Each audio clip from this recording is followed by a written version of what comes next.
there is no yesterday here. Not in the way you learned it, not as a line behind you, sealed and silent.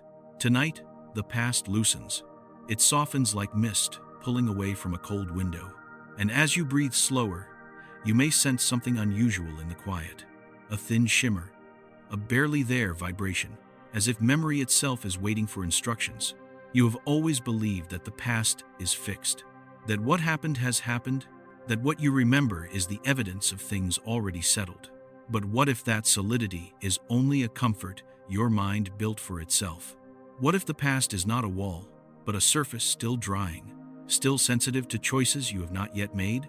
It sounds impossible only because you were raised inside a timeline that moves one way. Forward, like a river. Forward, like breath.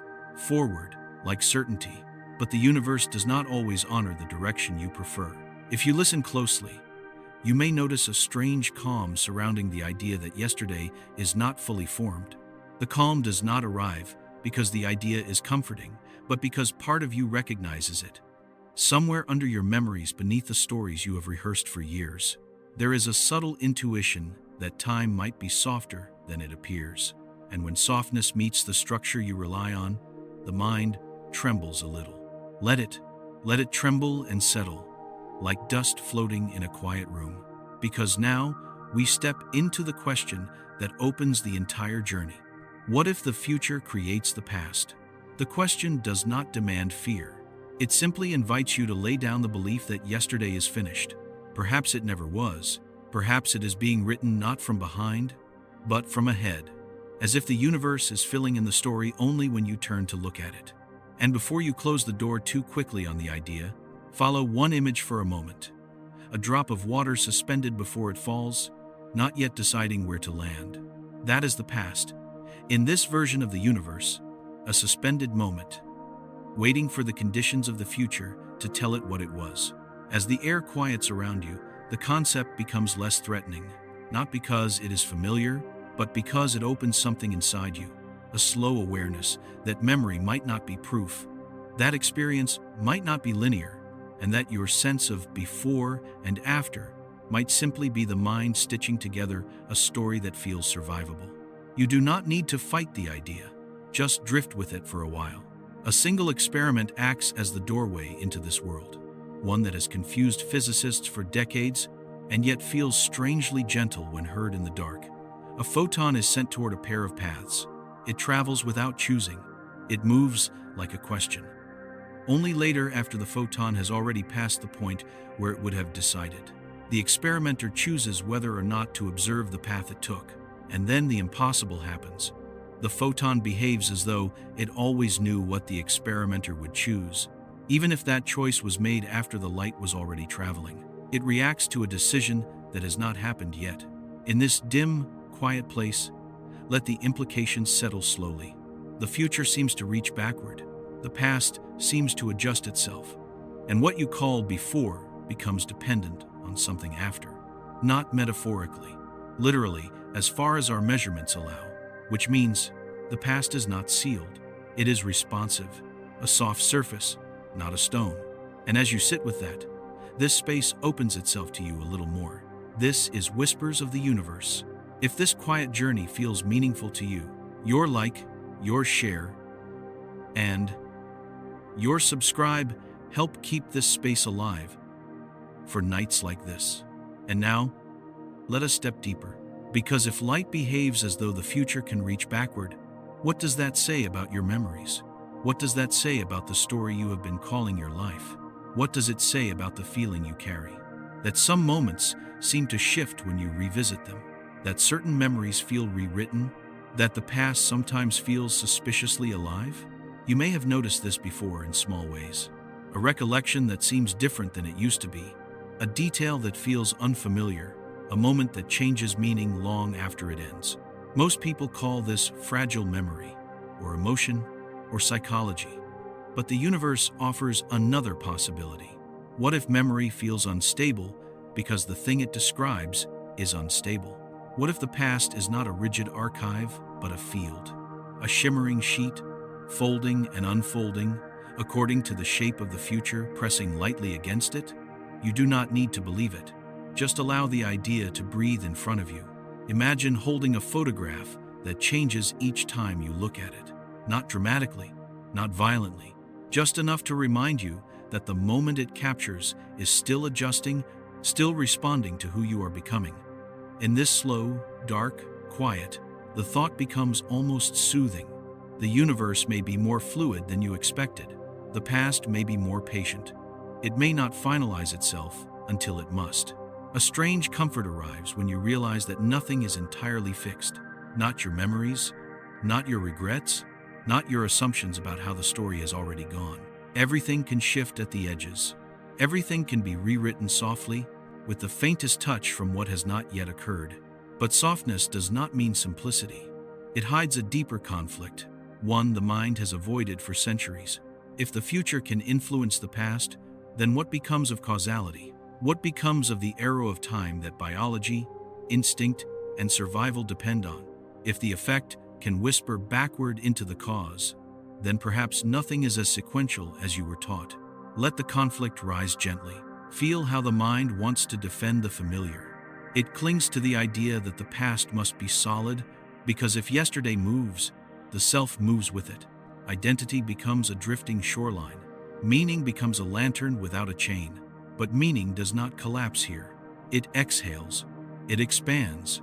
The mind's fear is only the first response to discovering that it may not live inside a single timeline, but inside a loop, a weave, a living fabric where moments lean on one another across directions. You may picture time as a long corridor, but what if it is a garden instead? What if paths grow backward as well as forward? What if the shape of the garden depends on where you step tomorrow? Move slowly with that image. Do not rush it. The garden breathes in two directions, and somewhere among its branches, your memories bloom only when needed. Drift deeper now, into a quieter place where thinking becomes observation. Consider this. What if the universe does not store the past until a future moment demands it? What if yesterday is not a fact, but a resolution, the universe selecting one among countless possible histories? Only when the present moment calls for coherence, you can feel the weight of this question without resisting it. It does not ask you to abandon logic, only to loosen your grip on the idea that time is straight. A non-straight time does not erase your life.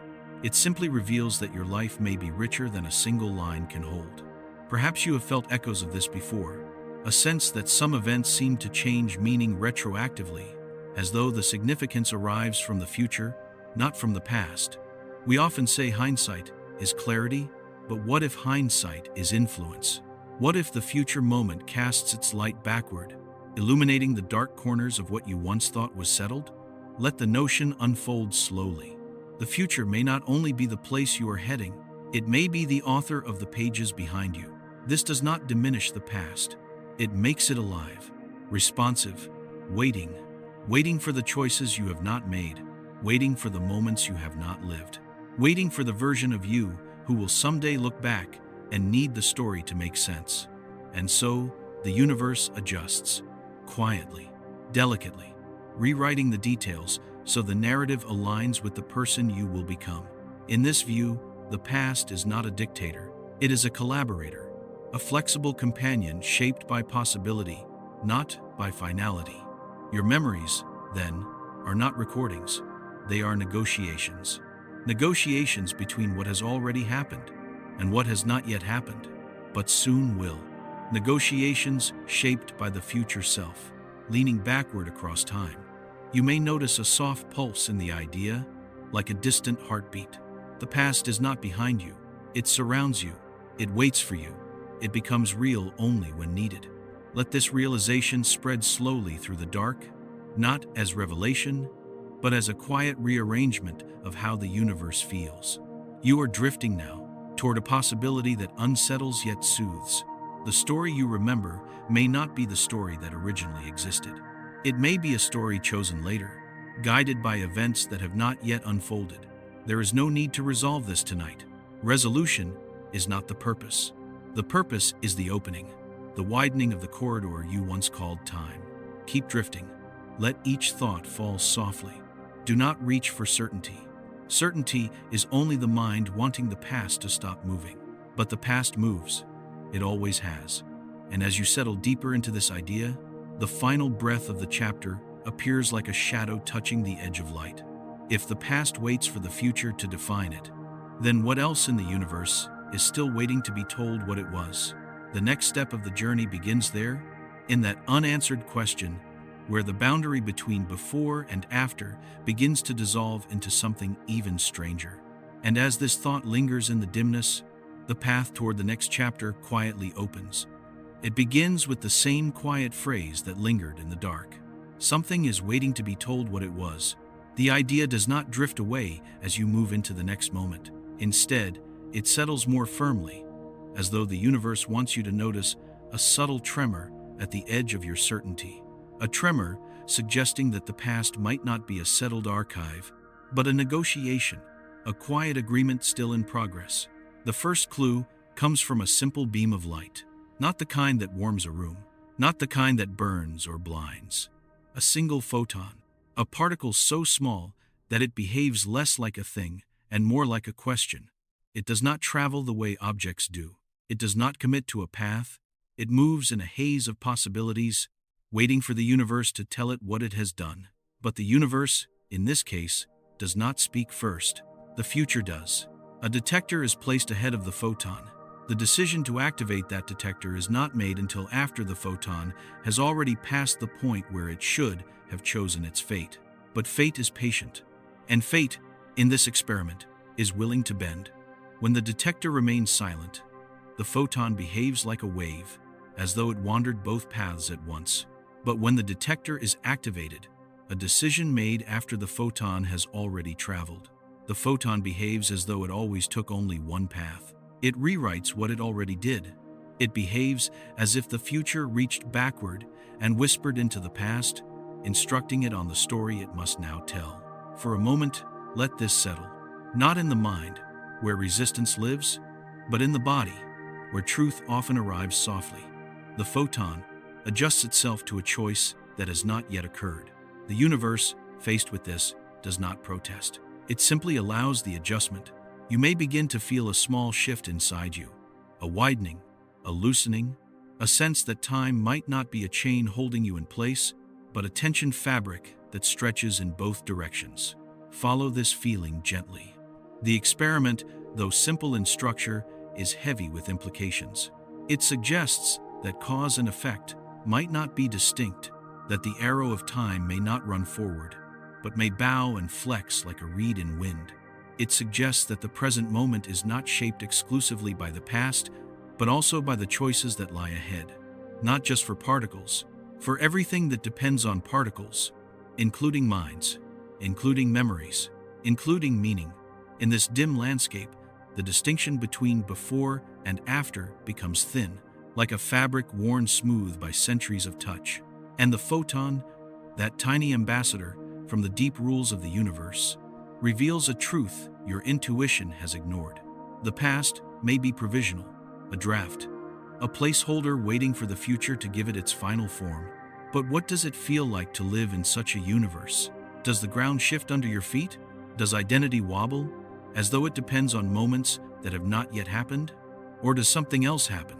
A softening, a relief, a quiet knowing that perhaps the past is not as heavy as you once believed? Let the question drift through you. Do not answer it. Answers freeze ideas. Allow this one to stay warm.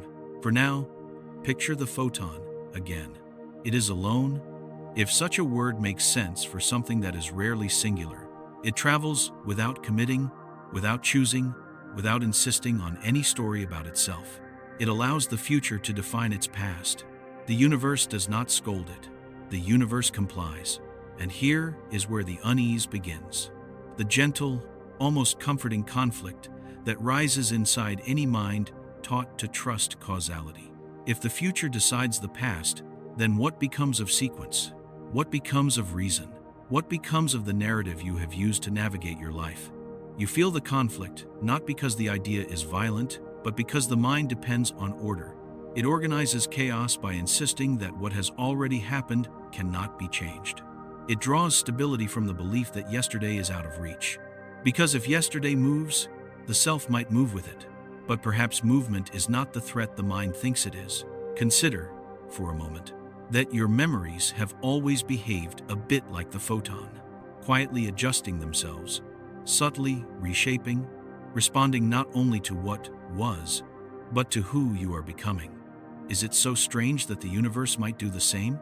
Let the conflict deepen gently. Time is not shattering here. It is unfolding. The mind prefers to imagine time as a rope, one strand leading from before to after. But if you loosen your grip, you may notice that rope becoming a ribbon, a drift of silk fluttering in both directions. The fibers flutter not from weakness, but from freedom, a freedom the photon has always known. And now, with your attention softened, you may sense a peculiar symmetry forming. If the future shapes the past, then perhaps every moment is a meeting point, a negotiation between what has occurred and what is yet to come.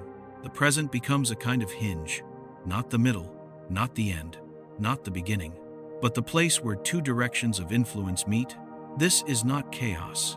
It is coherence of a different kind. Follow the drift. Let it widen. The delayed choice experiment hints that the past is pliable, but the universe does not stop there. It layers implication upon implication, each one softer yet heavier than the last. If particles respond to future conditions, then the laws governing them allow information to bend backward, not as a message, not as a warning, but as a constraint, a boundary that shapes what the past must become to remain consistent with the future. This backward constraint does not violate logic. It completes it.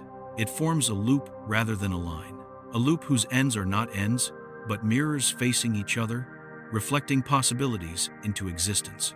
Let yourself drift into that image. Two mirrors in a dark corridor, each shaping the reflection of the other.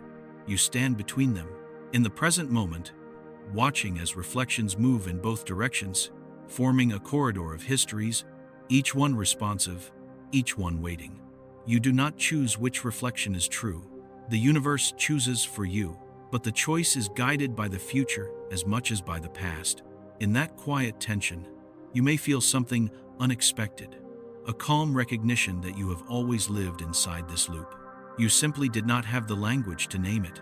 Perhaps this is why certain memories shift when revisited, why stories evolve without effort, why the meaning of an event seems to wait for a future moment to reveal itself. It has never been the past deciding the meaning. It has been the future. Meaning arrives from ahead, not behind, and the universe reorganizes the past to make space for it. Let the thought rest. Let it breathe, because the next realization follows naturally. If the future shapes the past, then the present is a negotiation between what wants to be remembered and what has not yet happened. Every moment becomes a convergence, not a step on a line, but a meeting of two influences, the push of what has been and the pull of what will be. Imagine standing on a thin sheet of water, clear and still. You drop a pebble behind you and a pebble ahead. Two sets of ripples move toward where you stand. When they meet beneath your feet, the pattern they create is the present moment. You feel the pattern. You call it experience. You call it memory. You call it now. But the ripples come from both directions. Let the image sink deeper. Do not force understanding. Understanding here is not an event, but a tide. As the drift continues, another question emerges, soft but insistent. What does it mean to live in a universe where the past is chosen, not imposed? Chosen.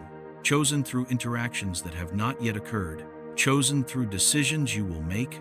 Chosen through the yet unrealized shape of your life.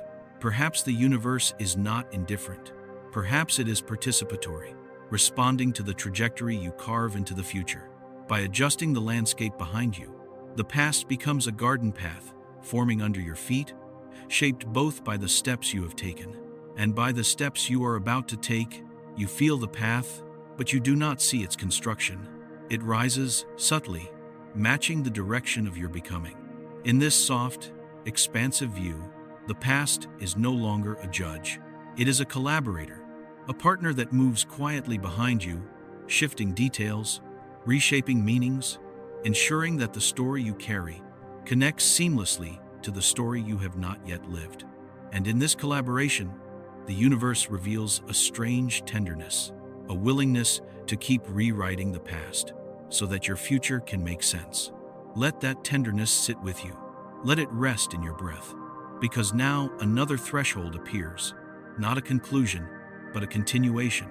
If the past adapts to the future, then your memories, the anchors you cling to, are not fixed points but fluid structures, shaped by what lies ahead. And if memory is fluid, then identity is also fluid. A river whose source may lie in tomorrow.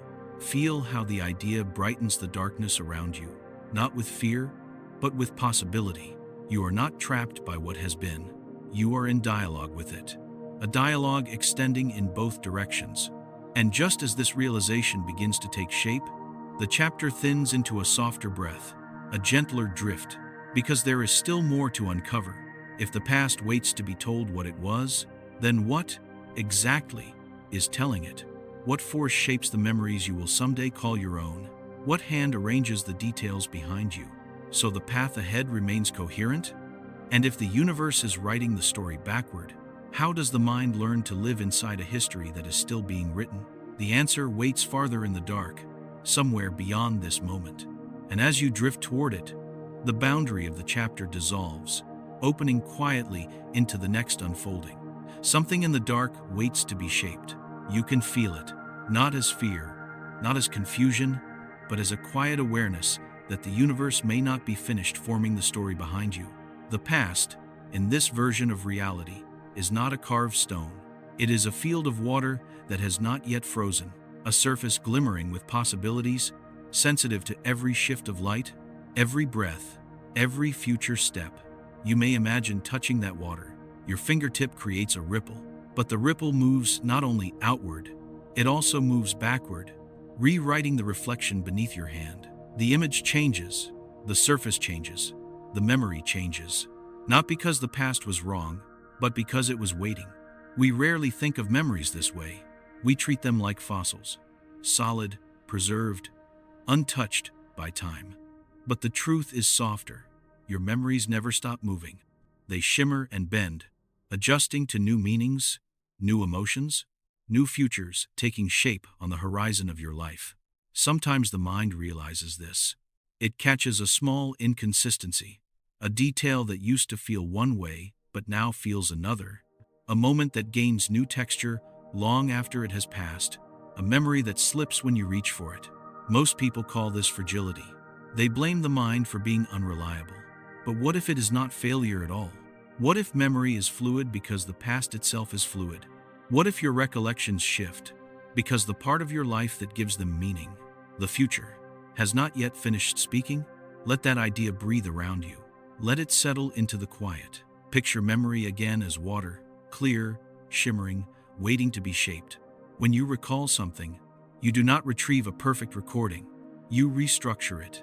You rebuild the moment from fragments, guided partly by what happened, but also by who you have become since then, and who you are becoming, and perhaps by who you will be. This is not failure. It is adaptation. Memory must move because you move. It must shift because the story of your life is not finished. It must remain flexible enough to support the person you are still turning into. And so, it changes, softly, humbly, like a surface of water responding to the wind.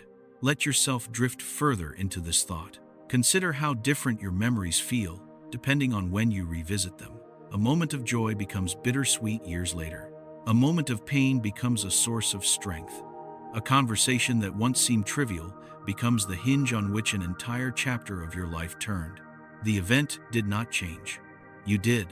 The future did. Meaning is not carved into the past. It is breathed into it. You might sense an unease rising again, a gentle conflict whispering that if memory is unstable, then identity must also be unstable. After all, who are you if the story you tell yourself is rearranging itself quietly behind your back? Let the unease rise. Let it hover. It is only the mind pulling away from the unfamiliar, because identity, like memory, has never been solid. It is shaped by the stories you choose to emphasize, the ones you soften, the ones you forget, and the ones the future will demand you reinterpret. A future loss can change the meaning of a past joy. A future joy can redeem a past wound. A decision not yet made can alter the emotional landscape of the years behind you. The past obeys the future's gravity. You can feel that gravity now, a slow, downward pull from ahead. Not heavy, not sharp, but steady. A pull that subtly reorganizes the meaning of everything you remember. Follow it. Let your breath sink into the idea that your memories remain open, incomplete, unfinished. Let the water imagery expand until it fills the space around you. The past is a lake without ice, forever ready to shift, to ripple, to mirror your next step. The experiment with the photon whispered this possibility. Memory confirms it.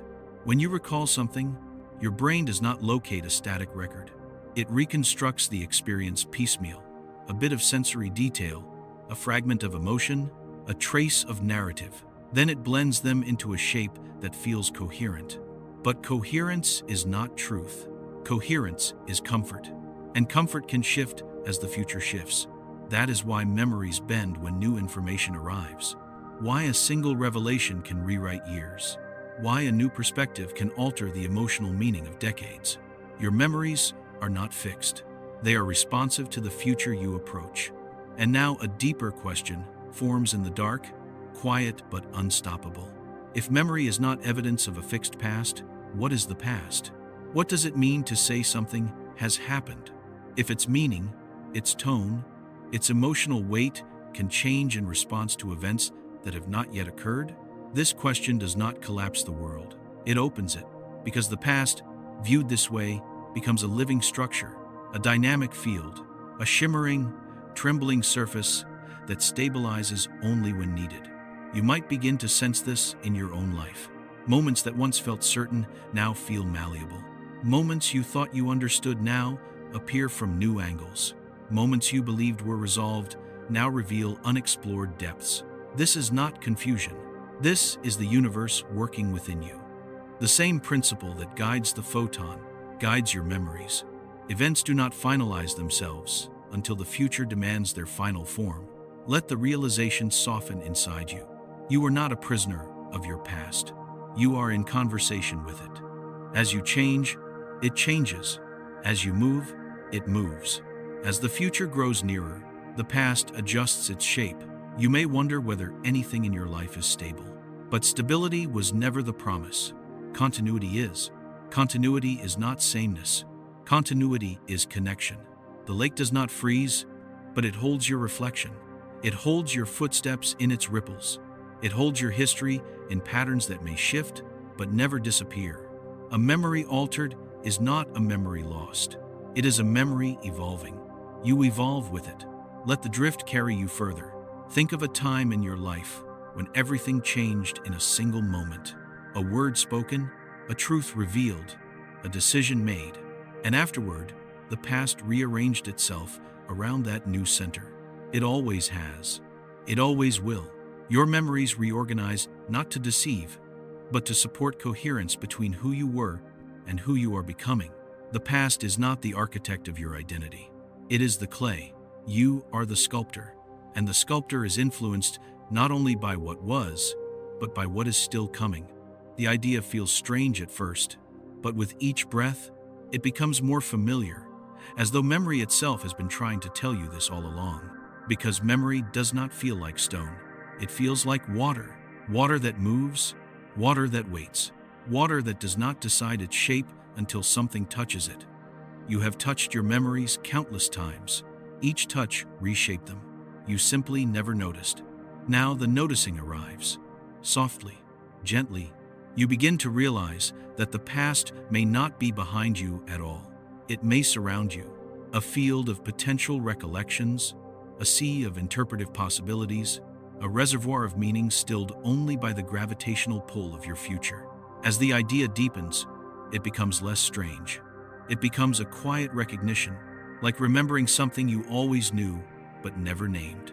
If the past is water, and you are the hand that touches it, then the shape of the past is always partly your creation, and creation does not end.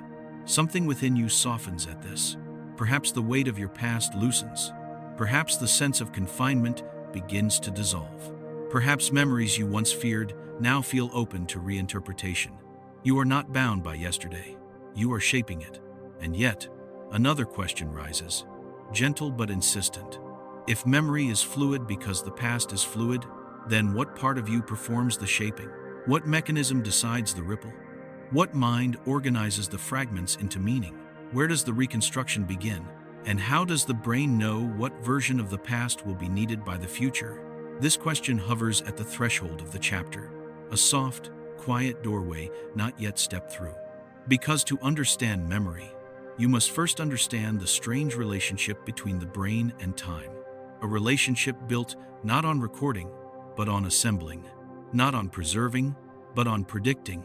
The universe may shape the past, but so does the mind. And because of that, because your memories exist between what has happened and what will happen, the next moment of this journey lies in understanding how the mind creates the illusion of time itself. That is where the path leads now, as the surface of the water dimly reflects a future still unfolding. And as this reflection trembles, the doorway to the next chapter opens quietly, waiting for you to step through. The doorway opens quietly, waiting for you to step through. And when you do, the darkness shifts not into brightness, but into a deeper kind of shadow, one that seems to hold the shape of thoughts themselves. It feels different here, closer, as though instead of walking into the universe, you are walking into the structure that interprets the universe, your own mind. In this quiet, something becomes clear.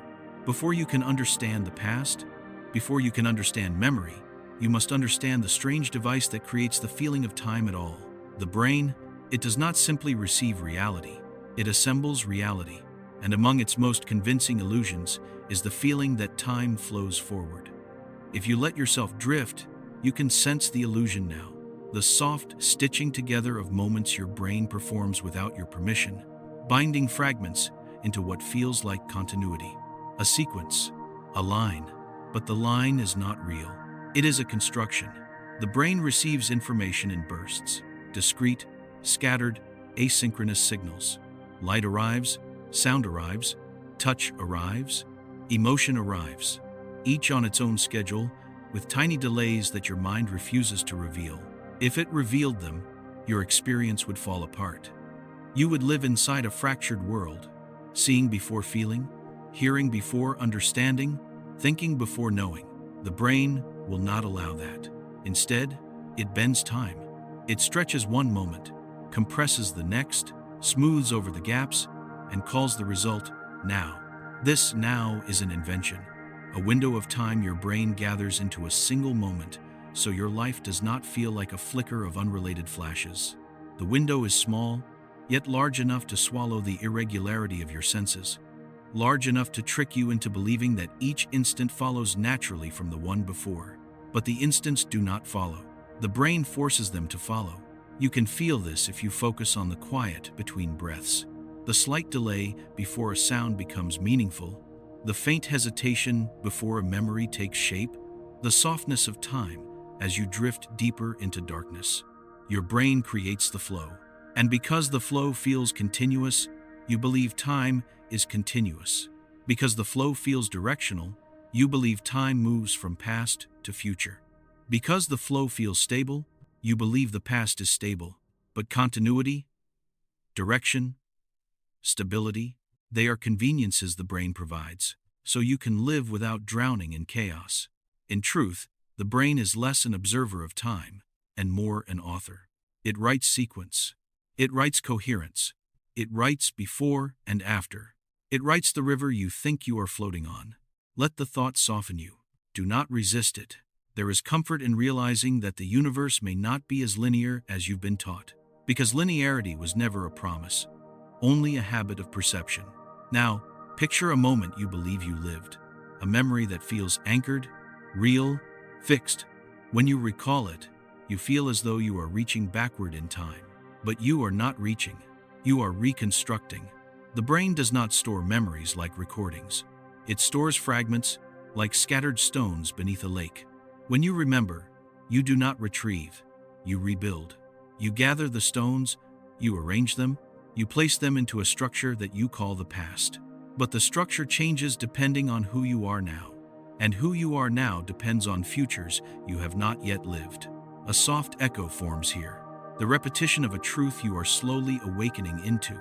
Memory is not the preservation of time. Memory is the creation of time. You may feel a gentle unease rising again, but the unease is only the mind noticing that the ground it stood on was made of its own assumptions.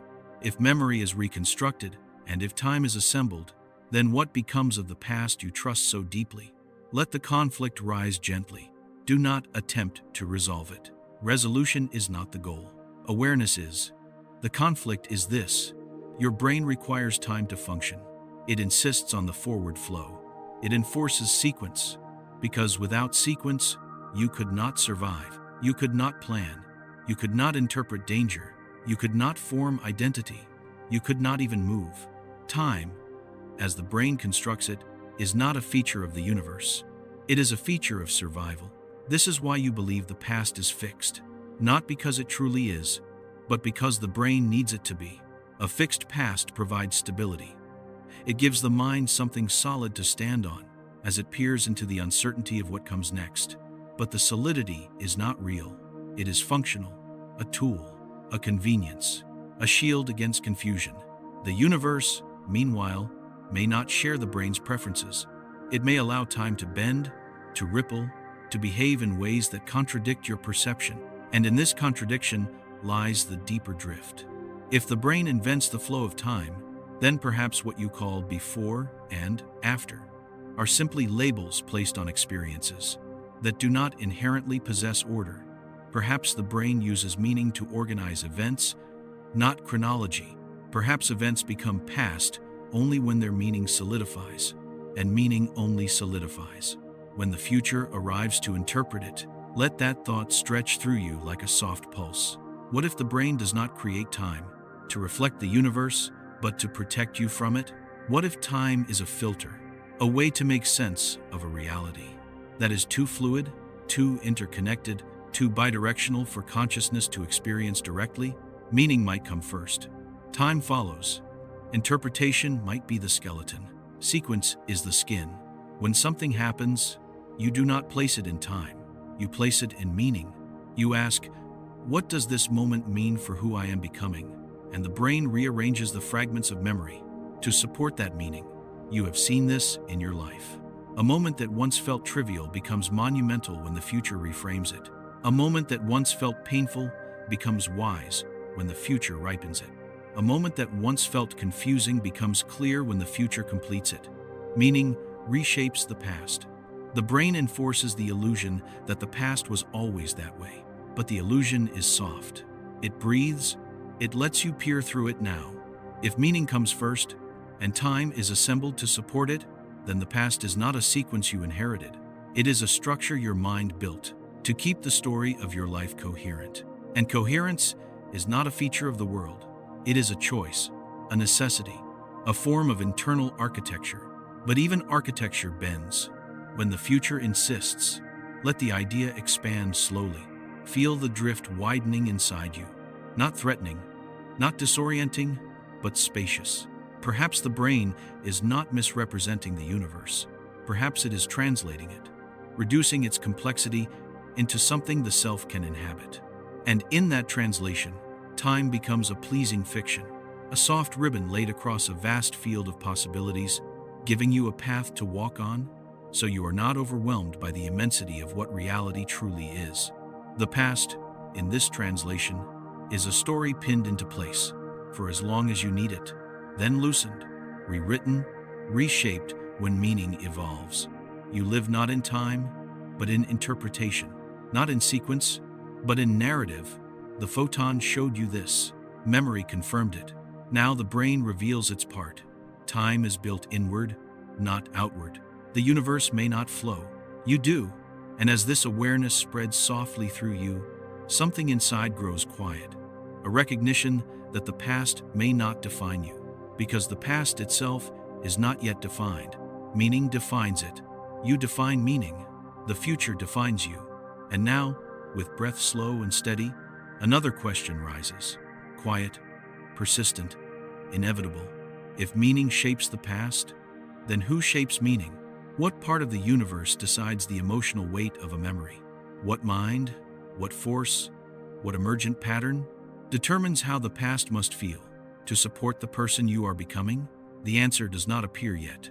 It waits in the next unfolding, a soft ripple across the water of memory, not yet reaching the shore, but the ripple moves, and as it reaches toward you, the shape of the next chapter begins to form, dimly, quietly, like a thought preparing to become real. You step toward it, and the doorway opens once again, waiting for you to follow. The doorway opens once again, waiting for you to follow. When you step through, the darkness changes shape, not into something brighter, but into something more aware, as if the space itself is listening. There is a softness here, the kind that appears when the universe wants to reveal a truth that hides in plain sight. The past is fluid, memory is reconstruction, time is assembled. And now another layer rises from the quiet, the role of the observer. The universe does not finish its stories until something or someone looks. You might imagine that observation is passive, a gentle noticing, a simple receiving of what is already there. But the universe has never treated observation so casually. Observation is participation. It is influence. It is the final brushstroke on a canvas that remained incomplete until the moment awareness touched it. When you look at something, you do not reveal what already existed. You reveal the version of it that becomes real because you looked. Feel that for a moment. Let the idea settle into your breath. A particle travels without choosing a path, without claiming an identity, without committing to being anything specific. It remains a cloud of possibilities, a list of maybes, a trembling field of options. Then you observe it, and in the instant of observation, the cloud collapses. The maybes become one. The possibilities fold into a single event, the event you witnessed. Observation does not inform the universe. Observation instructs it. It whispers, "Now you must decide." Let yourself drift into that awareness. It does not demand fear. It simply unmasks a truth you have always lived with. The universe does not complete itself until consciousness touches it.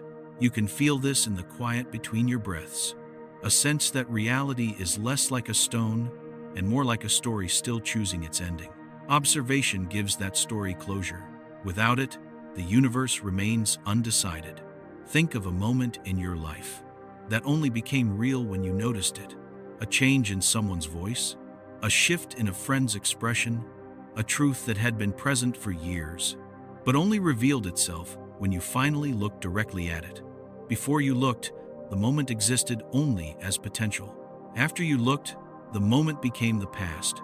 This is the same principle the universe uses at every scale. A particle does not have a location until observed. A path does not exist until measured. A history does not crystallize until something conscious requires coherence. You have been participating in this process your entire life without realizing it. Let the idea expand gently. What you call the world is not simply what exists.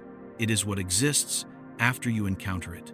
What you call the past is not simply what happened. It is what happened after your mind arranged it into meaning. What you call the present is not a moment in time. It is the meeting place of observation and possibility. Your awareness draws the boundary between potential and reality. You do not merely witness the world, you finish it. This understanding softens the space around you, as though the darkness is leaning closer, ready to reveal more. Because now, we reach the conflict at the center of this chapter, the quiet contradiction between how observation feels and what observation actually does. You believe you look at things as they are, but you look at things as they become. You believe you record the past, but you activate it, you stabilize it, you finalize it. The universe, left alone, hesitates. It holds on to its shimmering possibilities. It waits for something conscious to choose one. This waiting is not dramatic. It is patient. It is the natural state of a universe that prefers openness to completion. But consciousness does not prefer openness. Consciousness craves clarity. It demands answers. It insists that events must be one way and not another. When you observe, you collapse the openness into a single outcome, a past the universe may not have committed to until you looked. This is the paradox you now drift into. You think you observe the world, but the world may be waiting for you to decide how it should appear. Let that thought pulse softly through you. Do not resist its strangeness. Strangeness is the first language of the universe. Now, picture the photon again, traveling between the slits. Before being observed, it takes every path, and no path, and all paths. It is motion without decision, action without preference. It has not yet chosen the form it will present to you. It is still a question, and then comes the act of observing. The question becomes an answer. The cloud becomes a point. The possibilities narrow into certainty. You were not watching the universe reveal itself. You were watching it obey the requirement that you imposed by noticing. Observation is the universe's moment of commitment. Something inside you may resist this idea, not because it is wrong, but because it suggests the world is less separate from you than you were taught to believe. Let that resistance loosen. If the universe is unfinished until observed, then you are part of its construction. Your awareness is one of the mechanisms through which reality solidifies. This does not give you control. It gives you participation. You are not writing the universe, but you are helping it choose. This realization moves quietly inside you, opening pathways that were closed before. You begin to see that observation is not a one-sided act. When you look at the universe looks back, not with eyes, but with compliance. It arranges itself in response to your presence. And now, drifting deeper, another layer emerges. If observation finalizes the present, what finalizes the past? If a moment of measurement forces a particle to choose its outcome, what forces an entire history to choose its meaning? The universe is consistent. It does not change its rules depending on scale. If observation shapes the present, then some form of selection must shape the past. But what selects the past? What tells the universe which history to commit to? When several could have been true, we touched this gently before. The idea that the future might be involved, that outcomes yet to occur, might whisper backward and stabilizing meaning into the years behind you. You do this with memory. The universe may do this with time itself. But there is something else at play, something more immediate, more intimate. The observer is not only shaping the present. The observer is shaping the story that leads into the present. Every act of noticing is a closure. Every awareness is a selection. Every moment you interpret the world also interprets the path that brought you here. The observer finishes the story, not only at the end of the moment, but at the beginning. This is where the drift opens wide. If observation closes possibilities in the present, it may also close possibilities in the past. If the universe hesitates to finalize an event until you witness its consequences, then perhaps your entire history is a trail of decisions made by awareness. Your awareness. This does not mean the past is imaginary. It means the past is participatory. It cooperates with consciousness to create coherence. The coherence you feel is not the truth of time. It is the truth of perception. Let this realization expand through you. You are not standing inside a universe that completed itself long ago. You are standing inside a universe that completes itself around you, moment by moment, observation by observation, interpretation by interpretation. The past is not behind you. It is beneath you, the floor that forms as you step forward. The present is not a point. It is a hinge. The future is not ahead. It is the source. And observation is the mechanism through which these three states negotiate with one another. You do not have to believe this. You only have to feel its quiet coherence. Somewhere in this thought, a question rises like a ripple on still water. If observation completes the present, and if something else completes the past, then what completes the future? What force collapses its possibilities into the single path you will eventually walk?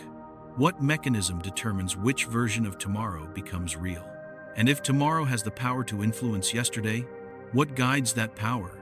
What decides which past it should stabilize so that your path forward remains consistent? The answer waits in the next chapter. In the strange logic of a universe where causality may flow in both directions, where effects may whisper to their causes, and where time may be less an arrow and more a conversation.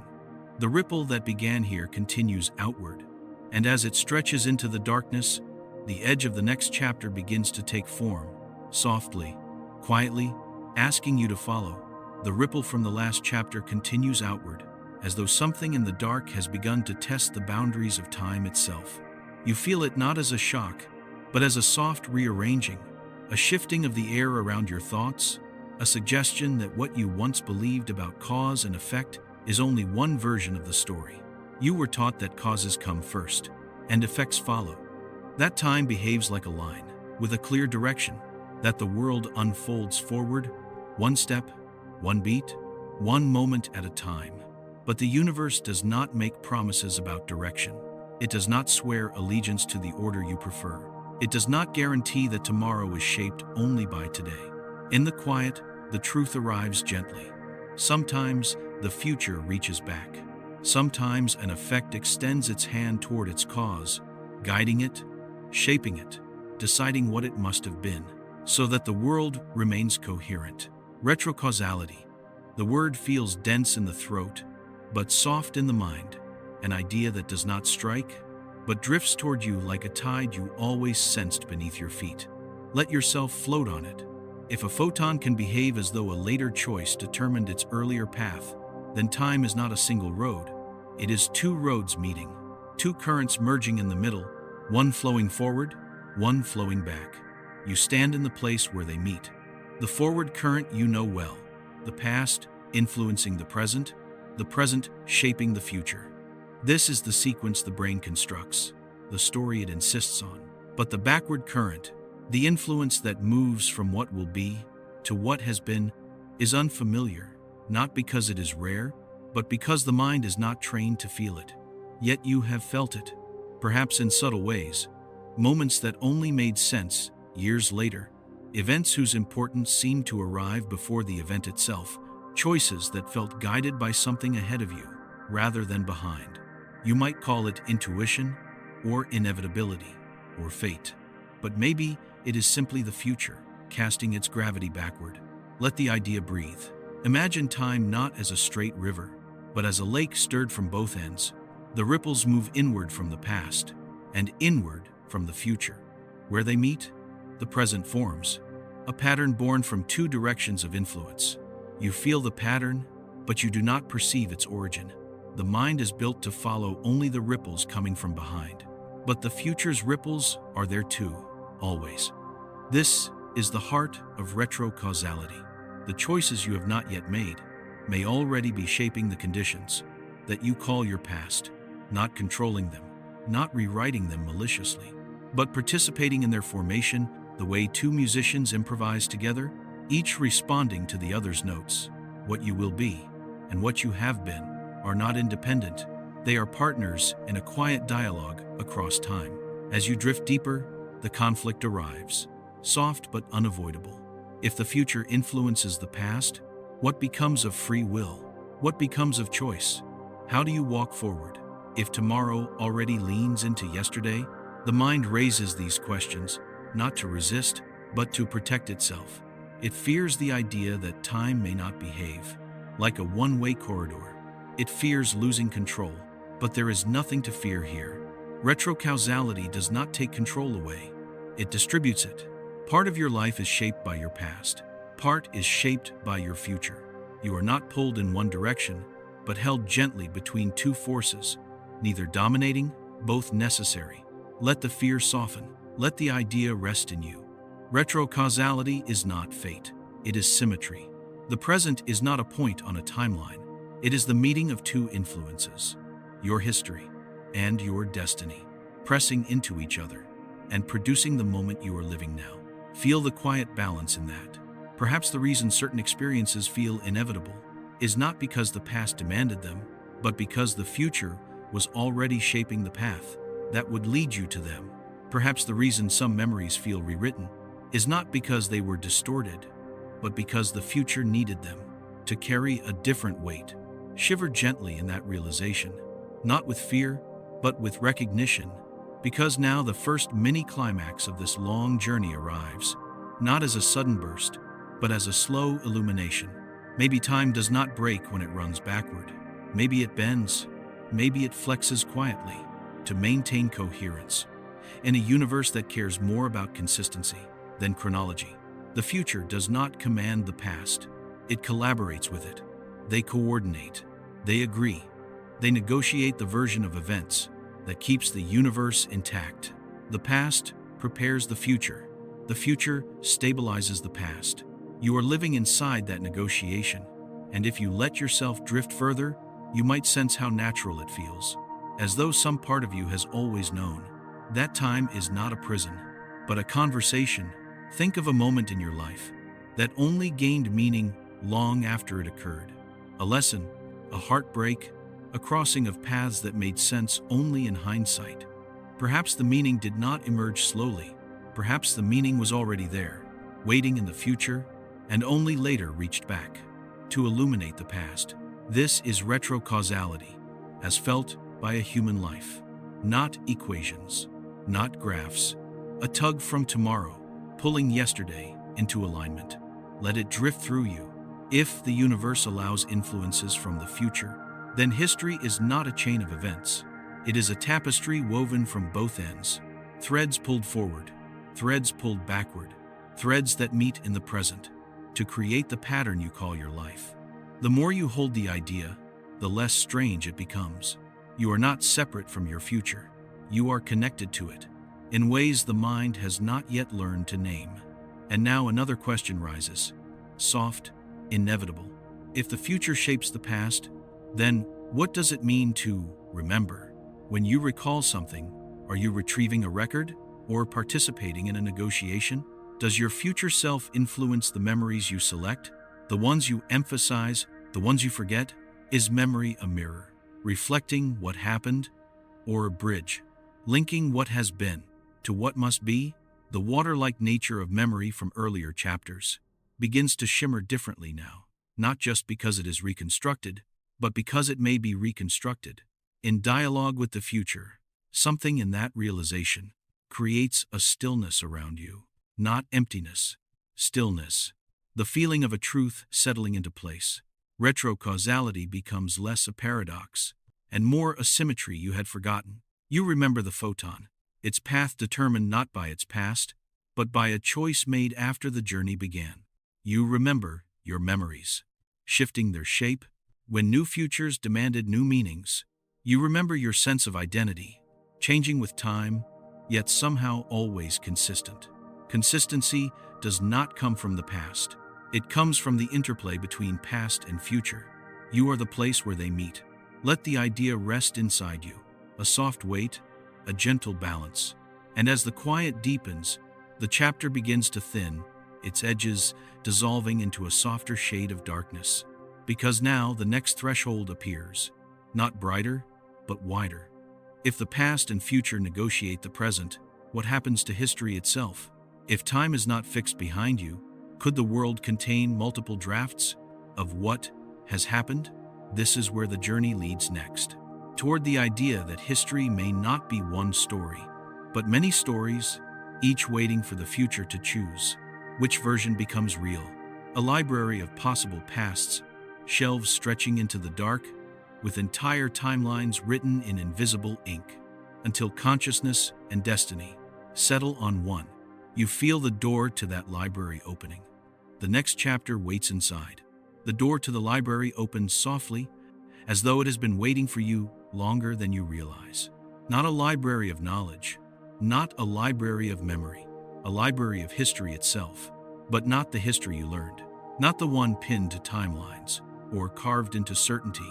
This is a library of drafts. Shelves stretch into the dark, each holding a version of events that could have been, but never quite settled into becoming the world you know. You walk without footsteps, slipping between possibilities that have not yet decided whether they exist. And as you drift, the thought that first appeared in the last chapter returns with greater clarity. If the future reaches back to shape the past, then perhaps the past does not come in a single form. Perhaps there were several possibilities, each one waiting for the future to tell it which version must become real. You pause in the dimness, and the idea unfolds gently around you. A photon can behave as though it has taken every path, until the moment you observe it. Why wouldn't history do the same? Why wouldn't entire moments, entire days, entire years, began as multiple possibilities, waiting patiently until the future requires one of them to become the one that happened. The air shifts. The shelves almost breathe. It does not feel like fiction.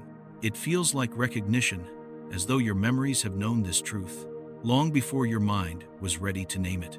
Because sometimes you remember something one way, and later you remember it differently, not because you forgot, but because the meaning changed, and meaning chooses the version of the past that fits the story the future demands. A draft discarded, a draft chosen, history as an editable manuscript. Let the thought soften you. It is not threatening, it is freeing. A single version of the past is a cage. Multiple versions are a horizon. You drift deeper into the library. The shelves are not labeled. They do not need to be. You sense what each one holds. The weight of events that almost became true, the echoes of moments that hovered on the edge of happening, the shadows of choices you nearly made. These shadows are not illusions. They are possibilities that once existed, with the same legitimacy as the version of events you now call your life. The only difference is that the future did not select them. You feel the conflict rising gently now, the tension between what you were taught and what you are beginning to sense. If the past can exist in multiple drafts, how can you trust anything? How can you anchor yourself in a world where yesterday has more than one version? But the conflict dissolves as it arrives, because trust was never built on certainty. Trust was built on coherence. Coherence does not require the past to be singular. It only requires that the chosen version matches the person you are becoming. The universe is not deceiving you. It is supporting you. It selects the version of the past that maintains the continuity of your identity. You are not living in a fixed story. You are living in a story that updates itself to remain meaningful. A draft is not a lie. It is a possibility waiting for purpose, and purpose often arrives from ahead. As this realization settles, you begin noticing something else in the library, a faint shimmer on the shelves, as though some books are glowing with potential, while others remain dim. You understand instinctively that the glowing ones represent versions of history, still available to be chosen. Their fates are not sealed. They are waiting for certain future events to determine whether they will become real or remain merely might-have-beens. You breathe. The glow intensifies. Possibility responds to awareness, not because you control it, but because observation participates. History behaves like the photon. It stays open until something forces it to close, and the force that closes it is the future. You drift your hand above the glowing spines without touching them. You do not need to. Each one contains a memory you could have had, a version of yourself that nearly existed, a path that might have led here, but was set aside so that another could support the person you will become. It is humbling. It is soothing. It is strangely intimate to realize that the universe keeps your unchosen pasts as gently as it keeps your chosen one. Nothing is lost. Nothing is wasted. Possibility is preserved, even if it is not selected. But again the question rises, soft, curious. How does the universe choose the past? What principle guides the selection? What mechanism decides which draft will harden into memory, which version will settle into the story of your life? You feel the answer before you think it. Coherence. Not logical coherence, not narrative coherence, but existential coherence. The consistency between who you were, who you are, and who you are becoming. The future self pulls on the threads of the past to create a pattern that supports its emergence. Your identity is not the result of your past. Your past is the result of your identity. The draft that becomes real is the one that fits your trajectory. This is not fate. It is resonance. You lean deeper into the library, and with each step, a new understanding takes shape. The past is not stored. It is curated. A curated past is not rigid. It is responsive. It is shaped by relevance, by meaning, by the needs of the self across time. A memory that no longer serves the future fades. A memory that needs new meaning rewrites itself. A memory that supports the person you are becoming strengthens. In this way, You and the universe share authorship over the story behind you. You do not change the facts, you change the interpretation. The interpretation determines which version of the draft becomes the one you remember. The idea deepens until you feel its weight, its softness, its inevitability. Reality is not a single thread. It is a bundle of threads. You walk forward, and the future chooses which threads will weave themselves into the path behind you. Not all histories survive, only the ones you need. A quiet recognition comes. Perhaps this is why some memories feel unreachable, as though they belong to another life, because they belong to a draft that was never chosen. Perhaps this is why some memories feel freshly born, even though they are old, because the future has only recently decided their meaning. Perhaps this is why déjà vu feels familiar, because you are brushing against a path your life nearly chose. You move deeper into the library, and the darkness becomes gentle, like a vast womb holding the stories that have not yet decided whether to breathe. You pause at a shelf where no books glow at all. These are the histories that will never happen, not because they were wrong, but because they did not resonate with who you must become. They are quiet, peaceful, untroubled. Unchosen does not mean forgotten. It only means unnecessary. And as you stand there, a soft shift in the air signals the approach of the next question. If entire versions of the past remain unchosen, what determines the moment when one version finally becomes real? At what point does the universe say, "This is the past that must have happened"? It is not the moment the event occurs. It is the moment the future requires clarity. The past crystallizes when the future needs stability. Not sooner, not later. Past and future support each other. They decide together. And now, with the quietest breath, a new doorway forms at the far end of the library. A doorway leading not into the past, but into the deeper architecture of time itself. Because if the past can exist in drafts, then time is not a line. It is not even a loop. It is a structure woven from possibilities, waiting to be activated by awareness and destiny alike. The doorway brightens with the faintest shimmer, a signal that the next chapter will step beyond history and explore something even stranger. If the past can remain open, then perhaps time itself is not a rigid direction, but a flexible medium that responds to information from everywhere, past, present, and future. You feel the shimmer pull you forward, and the next chapter begins to take shape. Just beyond the threshold of that soft light, the shimmer at the end of the library grows brighter, not a harsh brightness, but a pale silver glow, as if something behind the doorway wants to reveal the skeleton of time.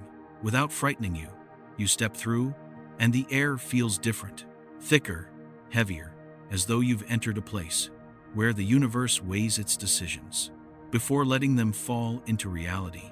Here, you begin to sense a tension, not conflict, but a quiet pull between two things that do not entirely agree: entropy and symmetry. The world you know is built on entropy. You feel its direction every day. Ice melts, heat spreads, order slips into disorder. Entropy gives the illusion that time must always move forward. It paints a picture of a universe unfolding in one direction, away from simplicity and into chaos. This is the arrow of time you were taught, the arrow you rely on. But the deeper you walk into this room, the more clearly you feel that entropy's arrow is only the surface texture of the universe, a ripple on the skin of something far more fluid.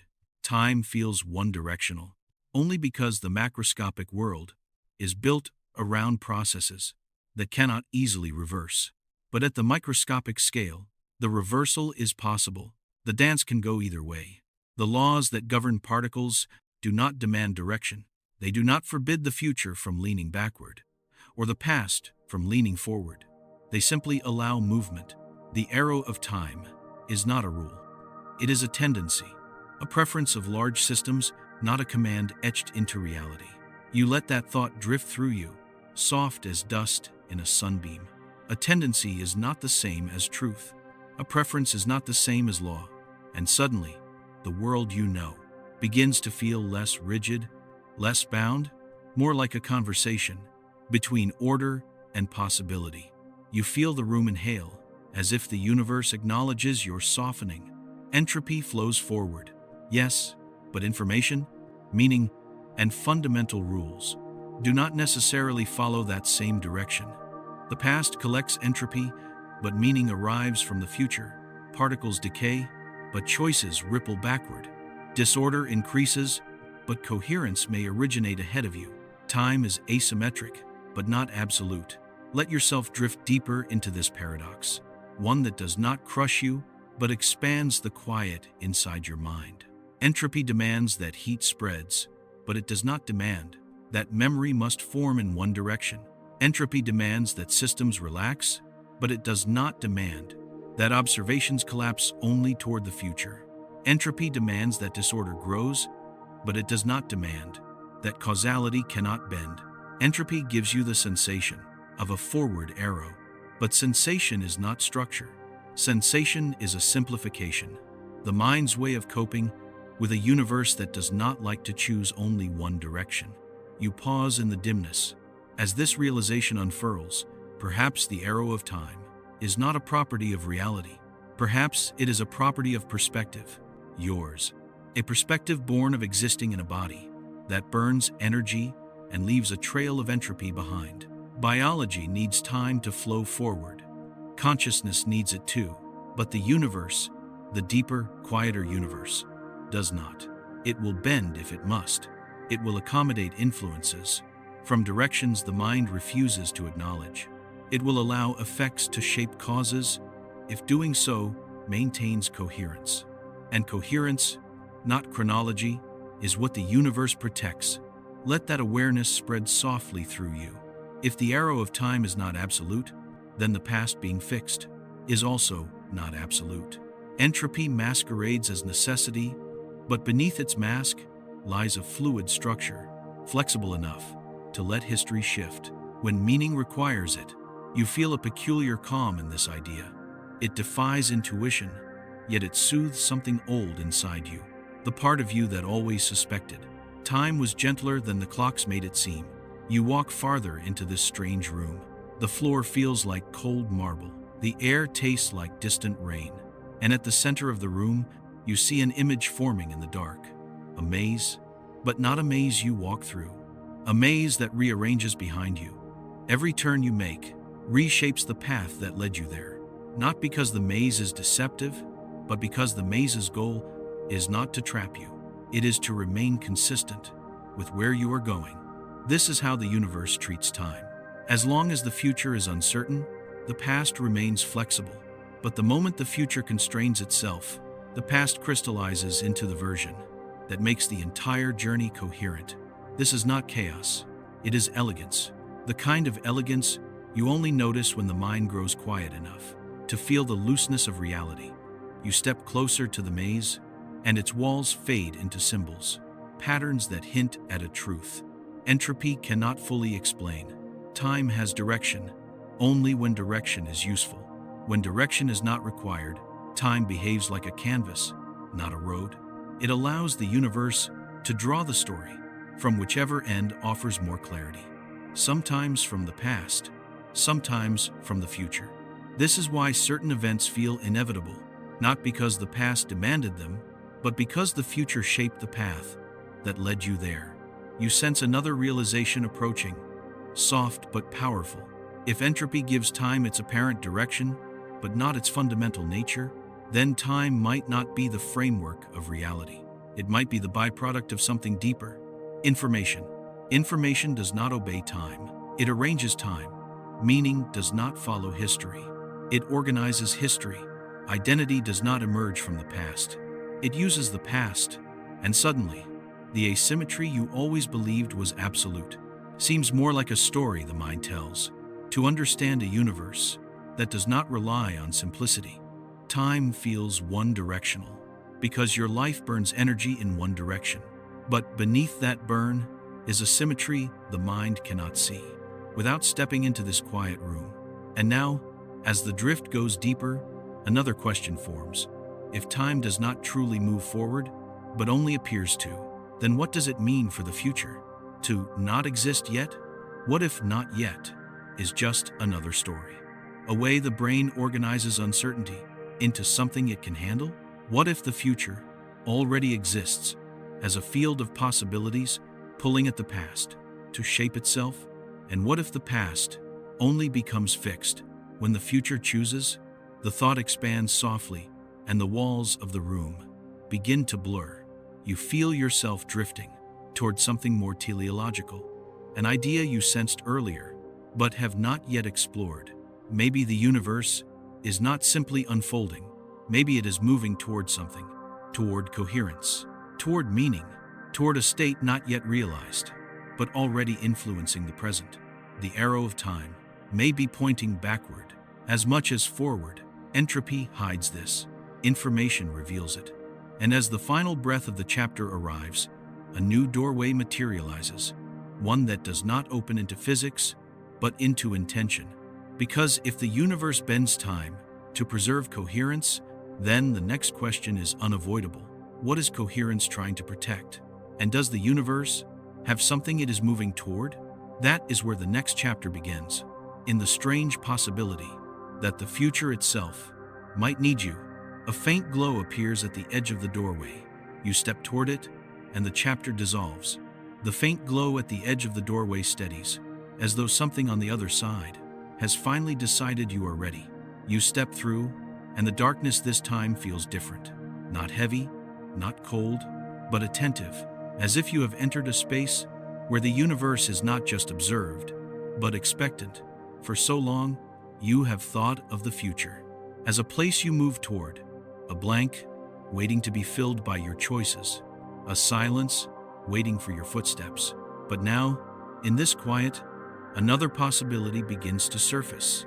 What if the future is not simply waiting for you? What if it needs you? The thought arrives slowly, like a tide that has been turning for a long time, but only now reaches your feet. We have drifted through photons, answering questions posed after their journey. We have walked among memories that reshape themselves. When new meanings arrive, we have felt history as a library of drafts waiting for selection. We have sensed time as an asymmetry of entropy, not an absolute law. Through all of this, one pattern repeats. What comes later helps decide what came before. Not by command, by requirement. The future does not shout at the past. It leans toward it, asking it to become compatible with what must still unfold. And now, in this space, you begin to feel a strange inversion of everything you have assumed. Maybe you are not moving through time, like a traveler passing through scenery. Maybe you are being drawn by something ahead that has not yet fully taken shape, something that needs you in order to exist at all. Let that feeling expand, softly, without resistance. The future might not be an empty field. It might be structure, a pattern of possibilities, already woven into the deep rules of the universe, waiting for certain observers, certain minds, certain lives to complete it. You are one of them, not as a chosen hero, not as a special exception, but as a node in a vast network of interdependent events, each one requiring the others to make sense. The universe does not just move outward. It closes loops. Those loops need witnesses. A star forms billions of years ago. Light leaves its surface, crossing the dark in silence. For ages, no one sees it. It is only potential experience, unclaimed. Then one night, someone looks up. The loop closes. The journey of that light is no longer just an event in space-time. It is a completed story. It has touched a mind. It has become history. For the star, nothing changes. For the light, nothing changes. For the observer, everything changes. And yet, in some quiet, subtle way, the universe changes too, because one more path, from past to present, has been realized. One more thread has been tugged into coherence. You may ask, did the star need that observer? Did the future moment of someone looking up reach back and give purpose to the light leaving that surface long ago?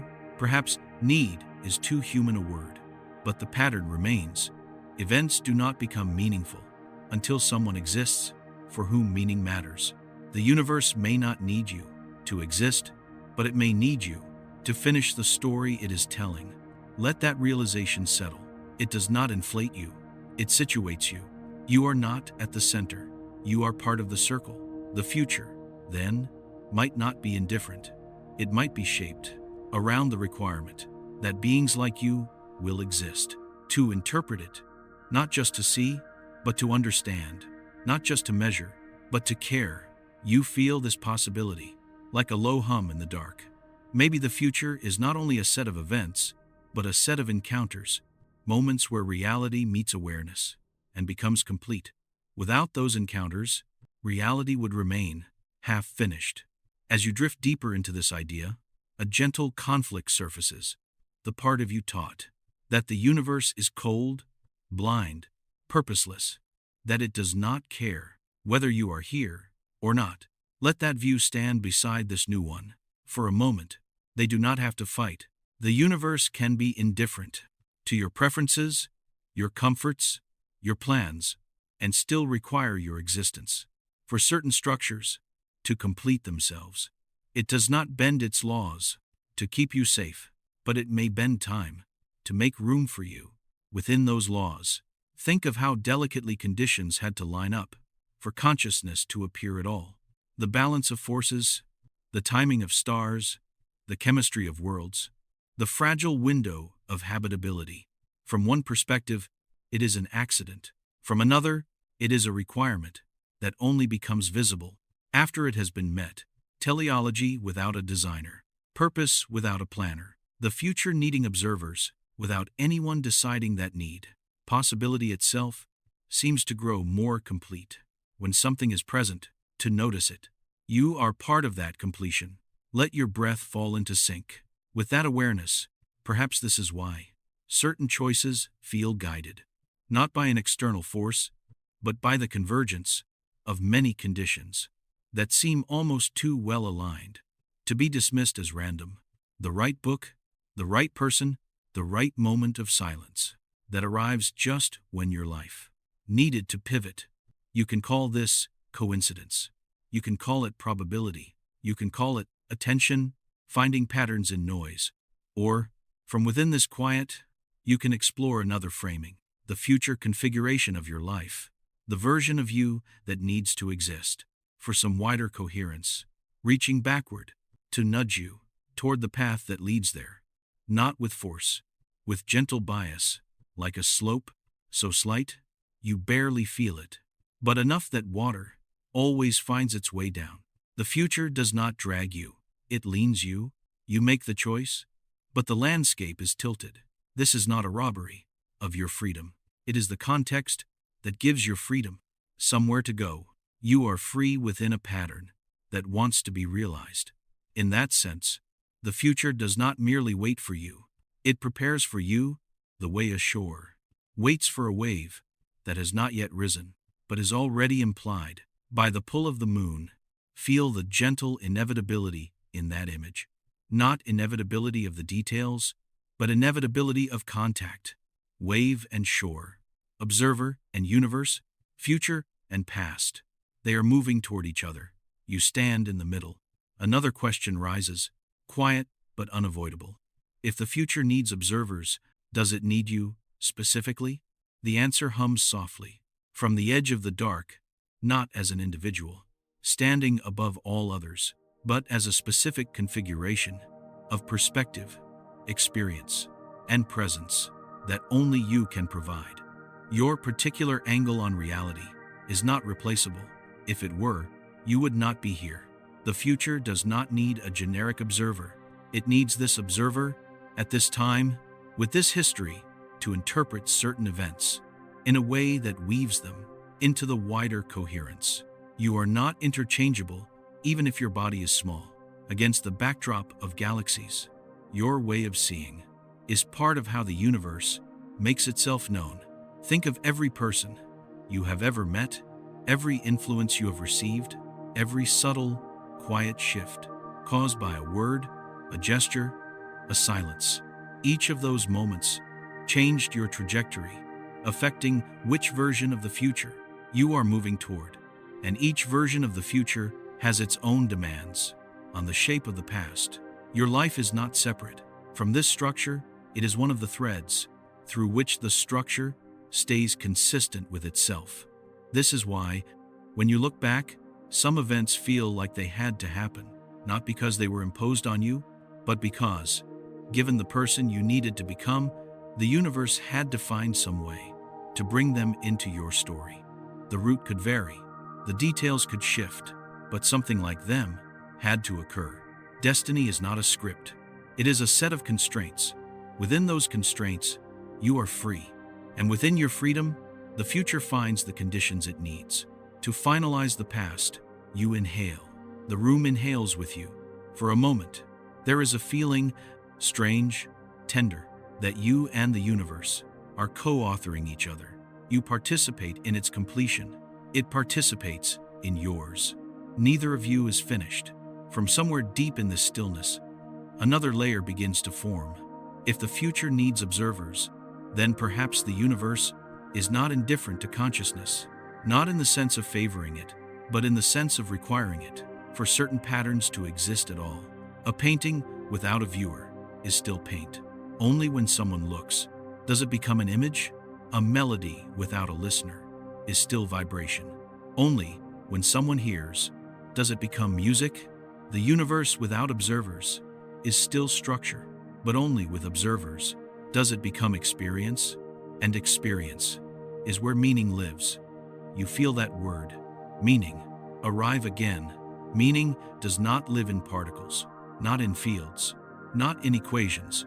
It appears where the world and awareness meet.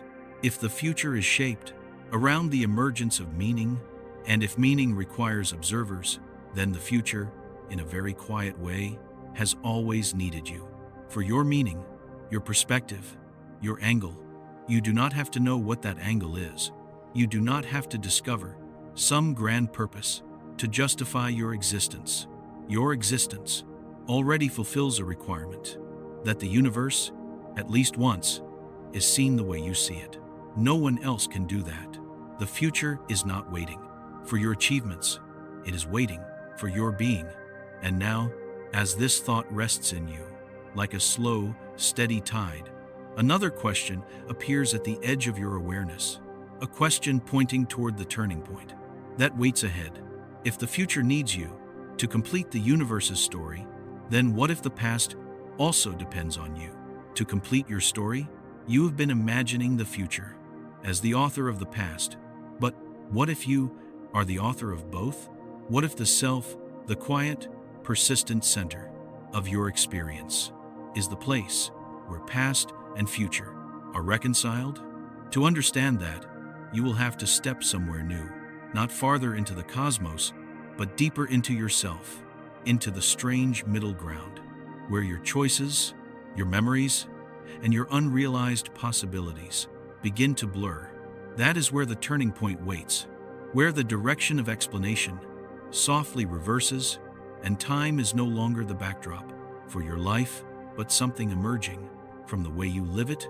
You feel that threshold opening, a subtle shift in the darkness, like the soft outline of a door you had never noticed before. And as you move toward it, the chapter loosens, its edges dissolving into a quieter breath, leading you gently into what comes next. Into what comes next. The phrase hangs in the dark, not ahead of you, but around you, as though next is no longer a direction, but a presence waiting to be felt.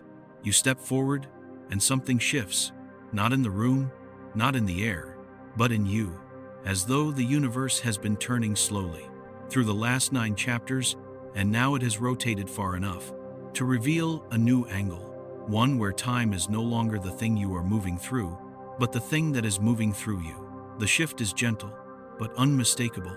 It arrives like the quietest realization. You have spent your whole life thinking of time as a river carrying you forward. But what if you are not the one being carried? What if you are the bank, and time is the water rushing past? Formed, shaped, and given meaning. By your presence, you pause, letting the idea breathe.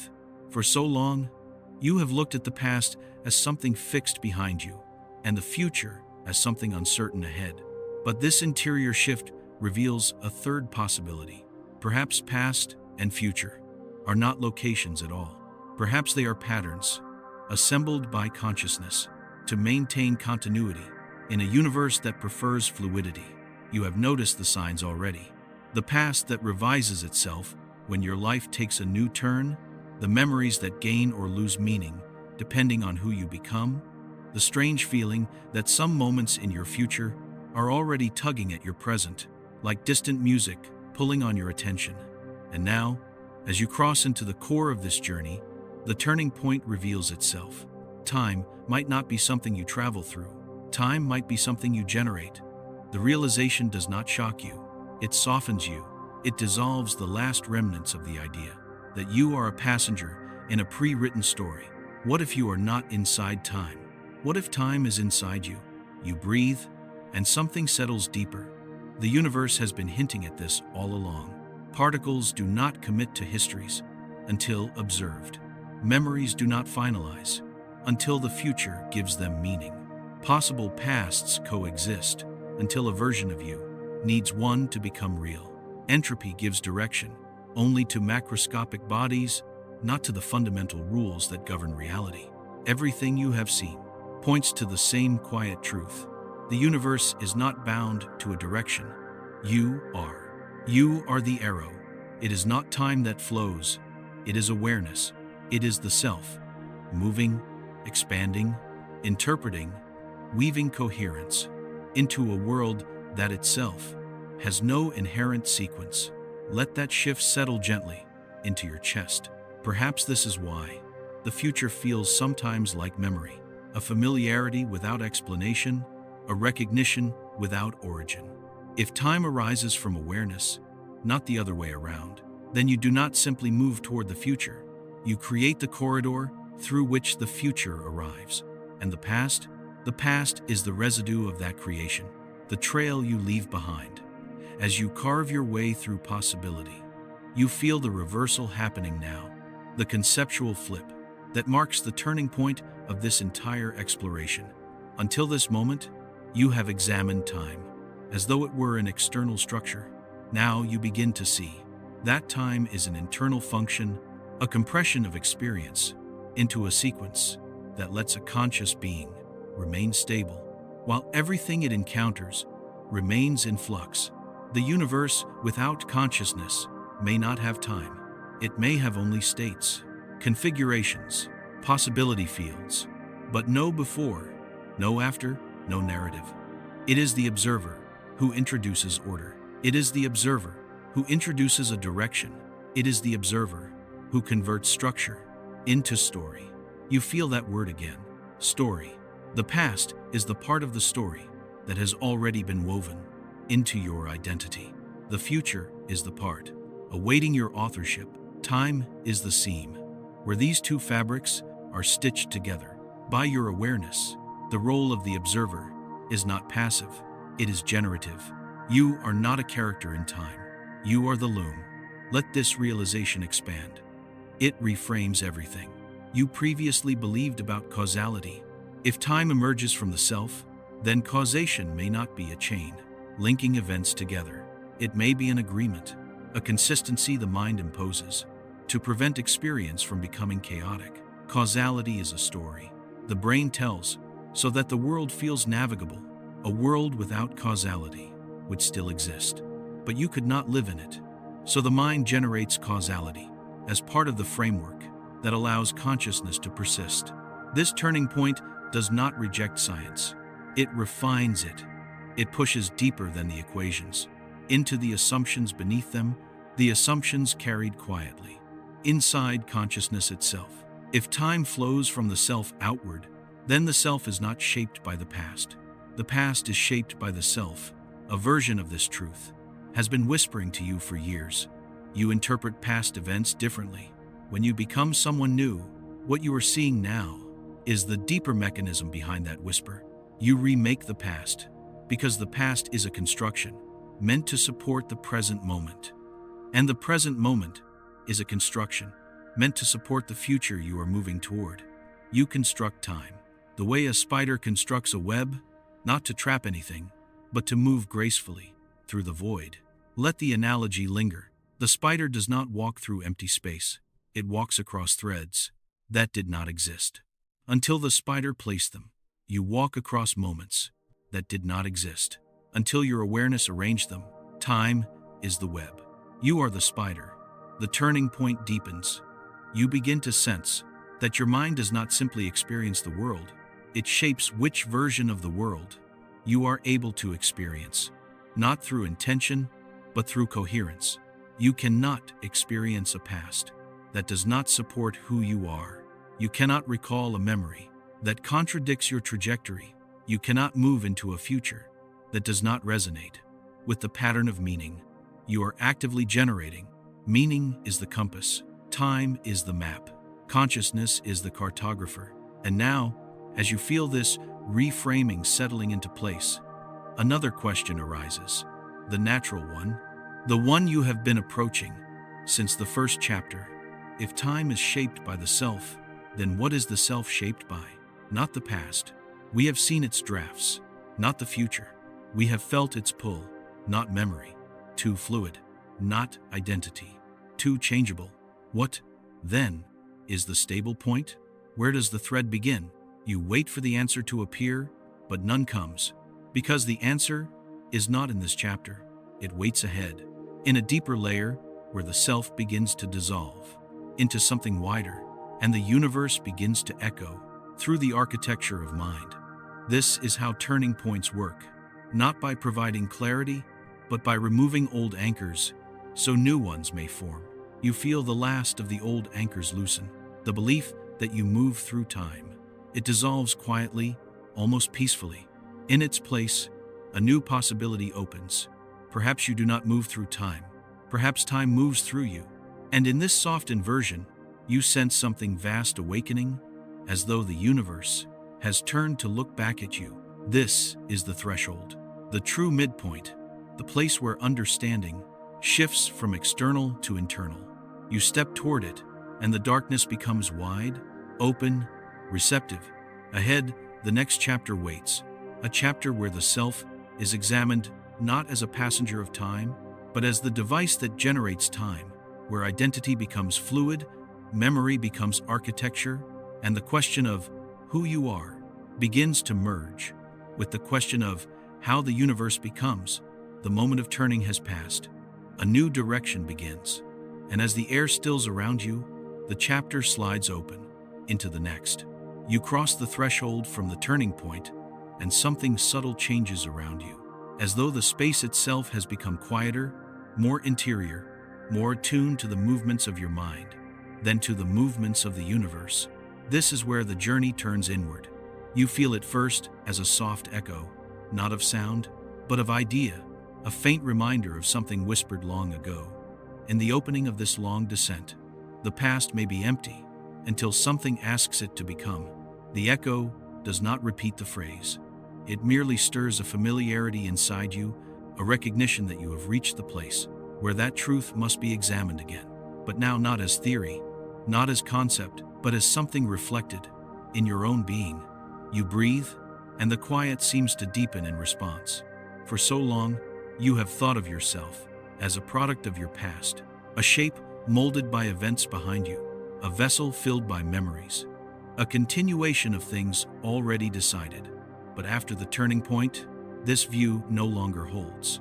You begin to sense that what you call the self might not be downstream of the past. It might be upstream. What if you are not the continuation of what has happened? What if what has happened is the continuation of you? The idea drifts through you slowly, like warm water shifting through cold. Consider how your memories change. As you change, how moments revise themselves.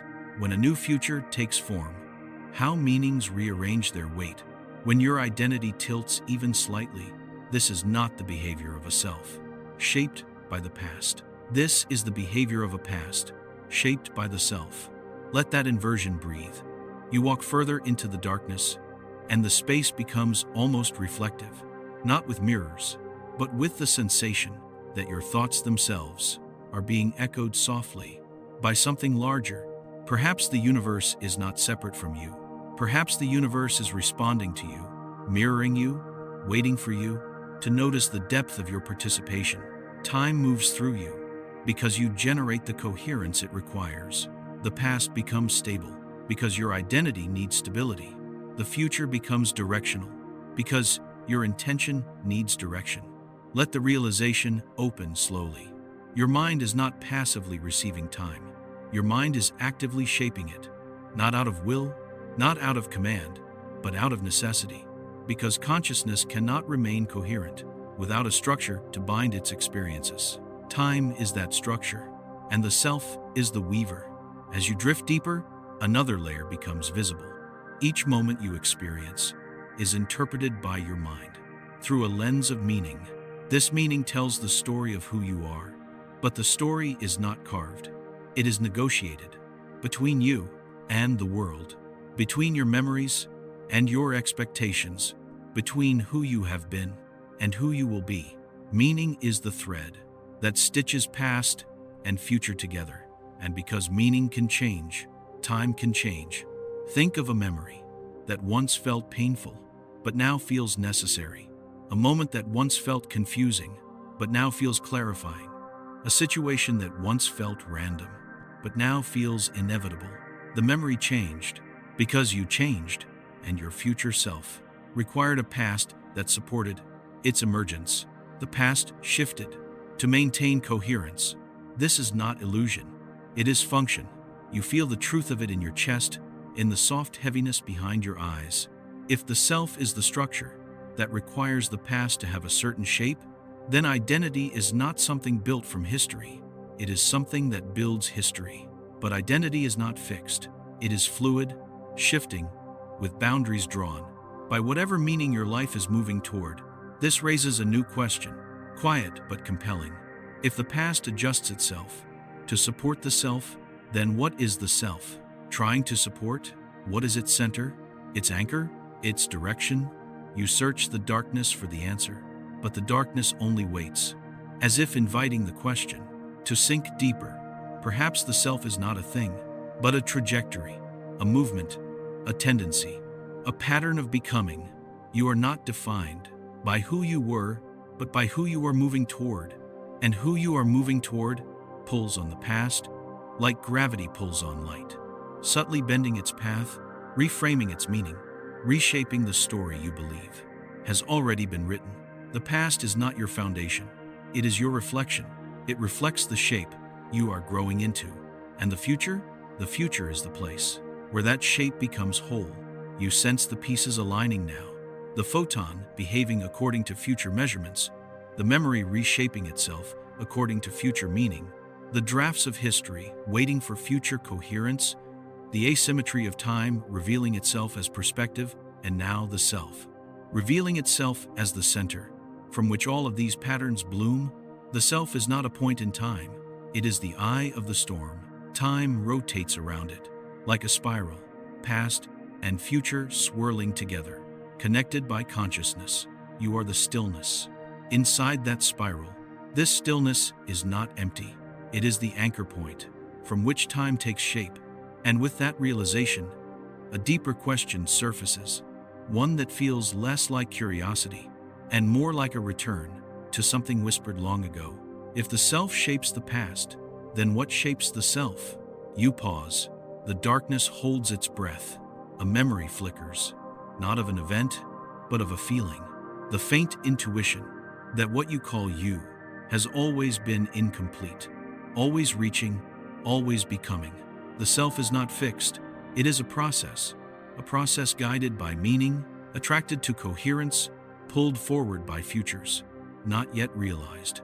Which means the self is shaped by what it is trying to become.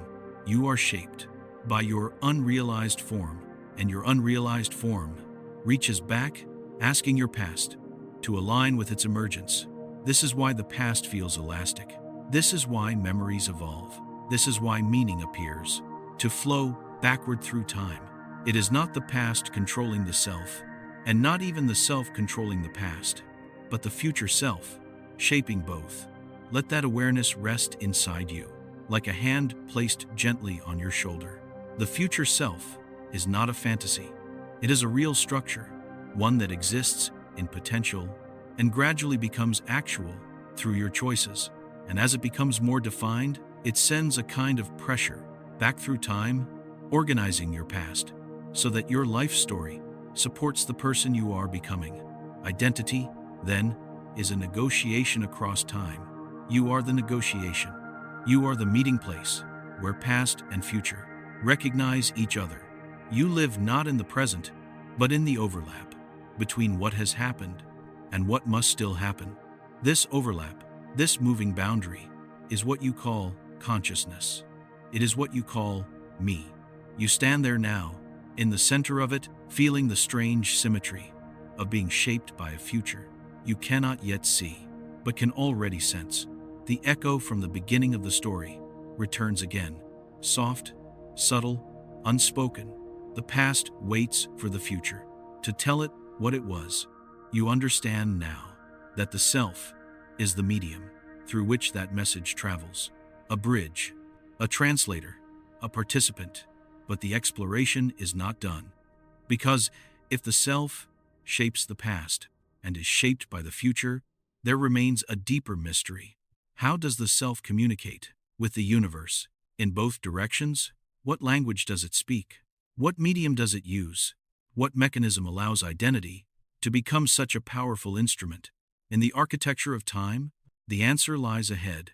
In the nature of information, in the quiet logic of feedback loops, in the strange way meaning behaves like a signal, moving both forward and backward.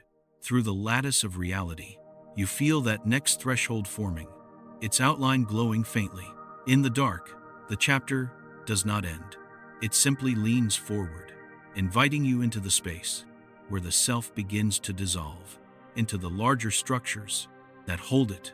And the pathway to Chapter 12 opens softly. Before you, the threshold ahead brightens in a way that feels almost internal, as though the light is not coming from the space before you, but from the awareness within you that is slowly widening. You move toward it, and the air grows more intricate, not heavier, not lighter, but layered, like you are stepping into a place where several versions of the world overlap quietly and wait for you to notice the patterns tying them together. Here, something becomes clear in a way it wasn't before. You are not only the meeting point of past and future, you are also the bridge through which information flows between them, not consciously, not intentionally, simply by being aware.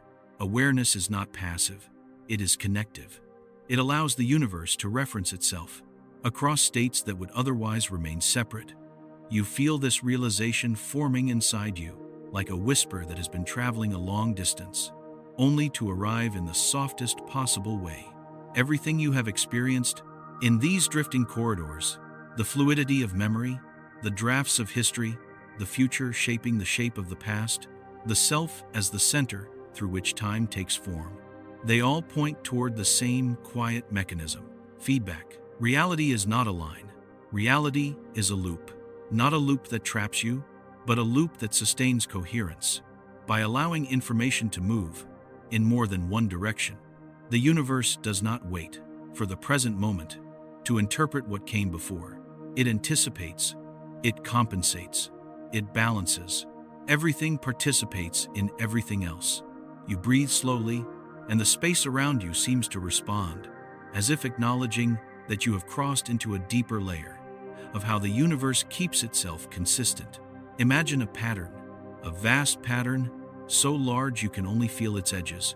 Every point in the pattern is informed by every other point, not perfectly, not instantaneously, but sufficiently to maintain a quiet harmony. Causality, in this structure, is not a single arrow, it is a conversation. Events do not follow one another, they negotiate with one another. A cause does not compel an effect. An effect does not rewrite a cause. Instead, both adjust until they find the version of themselves that can coexist. And you, your awareness, your identity, your quiet presence, you are one of the balancing nodes. In this structure, you always have been. The universe does not move around you, it moves with you. Your interpretation of experience feeds into the larger system, helping it decide how the past must have looked and how the future must unfold. To maintain the coherence, holding every moment together, This is why certain memories sharpen when the future demands clarity. This is why certain memories fade when they no longer stabilize the story you are becoming. This is why déjà vu feels like brushing against a version of events that once hovered as possibility, but was left unchosen. Information does not travel forward. It reverberates. Meaning does not live in one place. It circulates. And now you feel the deeper truth emerging, the one this entire section has been guiding you toward. Coherence is not enforced on you. It is generated through you. Your mind does not simply interpret the universe. It participates in the universe's self-interpretation. You perceive reality because reality needs perception. To choose which version of itself should become stable, not as a grand purpose, not as destiny, simply as function. In this feedback structure, you are both receiver and contributor, both witness and participant. Every experience you have modifies the network. Every insight, every shift of emotion, every evolution of meaning feeds into the silent architecture that is shaping the past and preparing the future. You are not the author of reality, but you are part of its editing process. A soft pulse moves across the darkness, subtle, gentle, like the universe acknowledging that something vital has just aligned in your understanding. Information, it seems, does not flow linearly. It flows according to need. When the future demands clarity, the past reorganizes. When the self demands coherence, time responds. When meaning emerges, events shift to support it. This feedback loop is the heartbeat of reality, not the biological heartbeat in your chest, but the metaphysical one that pulses through every moment of existence. You feel it now, a rhythm just beneath perception, the faint trembling of a universe, maintaining its own shape by letting every part communicate with every other part. And for the first time, you sense your place inside that rhythm. You are not outside the loop. You are not above it. You are not against it. You are the loop, or rather, a necessary strand within it.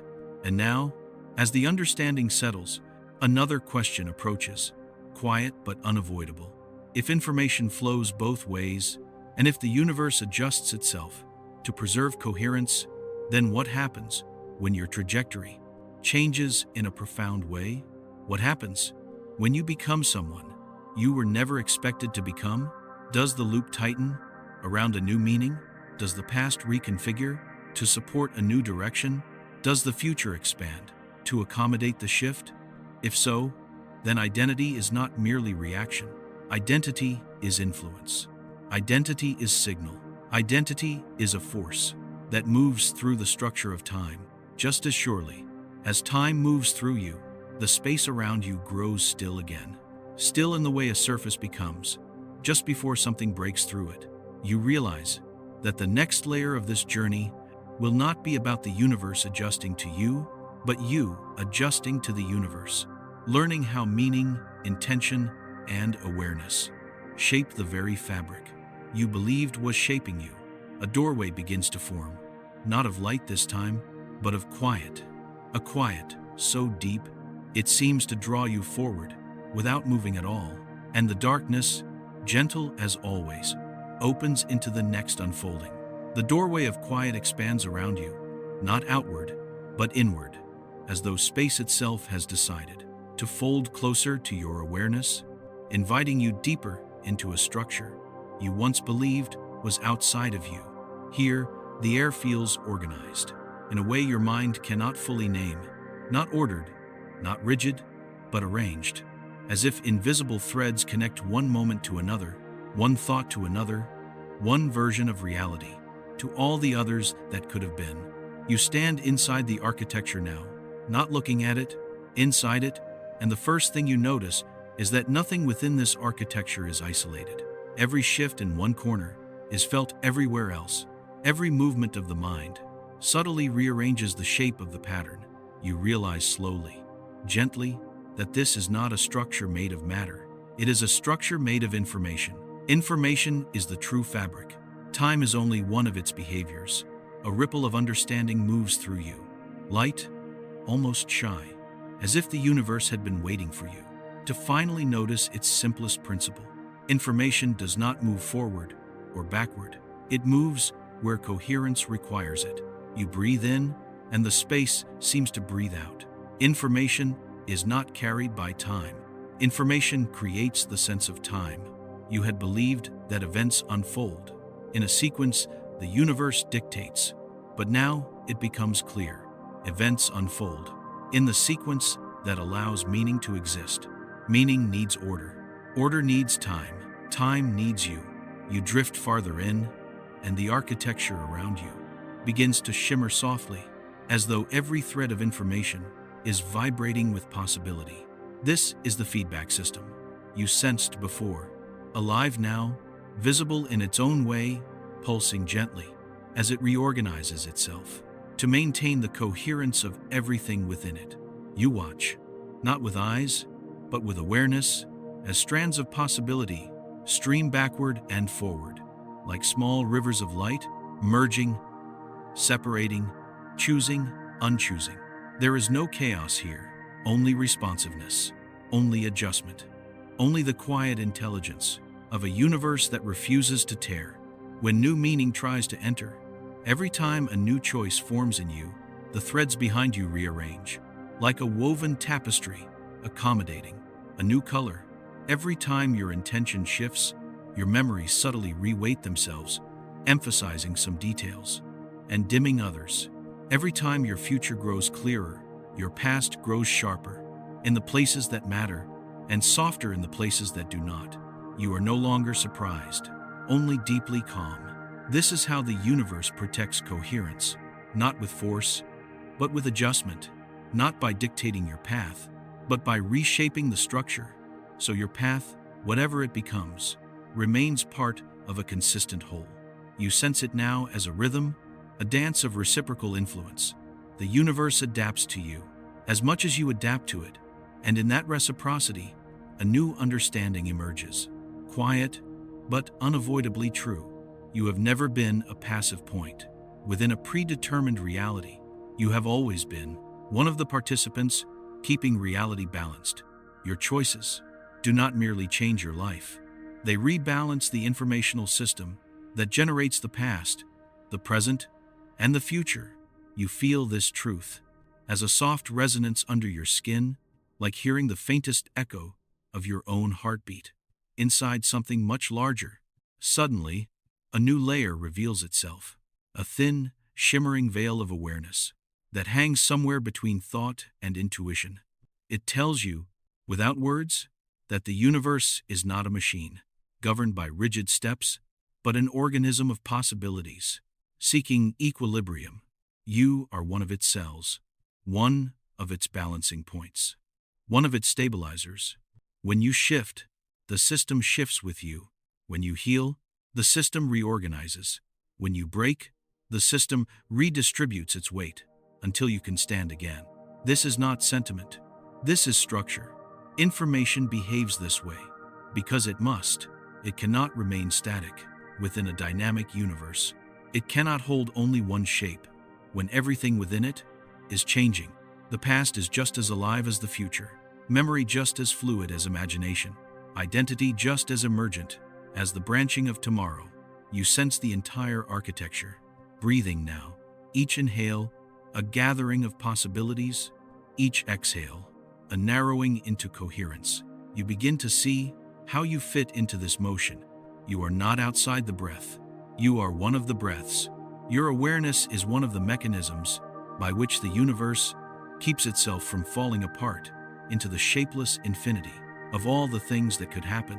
And now, as the architecture pulses, a question arises from somewhere, beyond your mind, beyond language. What happens when a choice you make is powerful enough to alter not only your future, but the entire network of meanings that gives shape to the past? The space grows still, so still that it no longer feels like quiet, but like anticipation. If the informational web reshapes itself to maintain coherence, then a profound shift in you must trigger a profound shift in it. But what counts as profound? What counts as enough? Perhaps it is not a grand event. Perhaps it is something quieter, a pivot in intention, a revelation, a release, a moment where you choose to become someone you had never allowed yourself to imagine. Such moments are rare because they change not only the direction of life, but the meaning of everything that came before it. When meaning evolves, the informational system must evolve. You feel that evolution beginning, somewhere in the architecture around you, a slight rearrangement, barely perceptible, but unmistakable. Your presence is shifting the pattern, and as you watch it shift, as you feel the quiet ripples extending through threads you cannot name, you begin to sense the next unfolding, a new threshold forming, not external, internal, a doorway that leads, not deeper into the informational web, but deeper into the part of you that the web responds to. Intention, attraction, meaning, desire, identity, the forces that shape you, are the same forces that shape time. The next step is to enter that interior landscape, the place where emotion, memory, possibility, and identity merge into a single field that the universe listens to as keenly as it listens to gravity.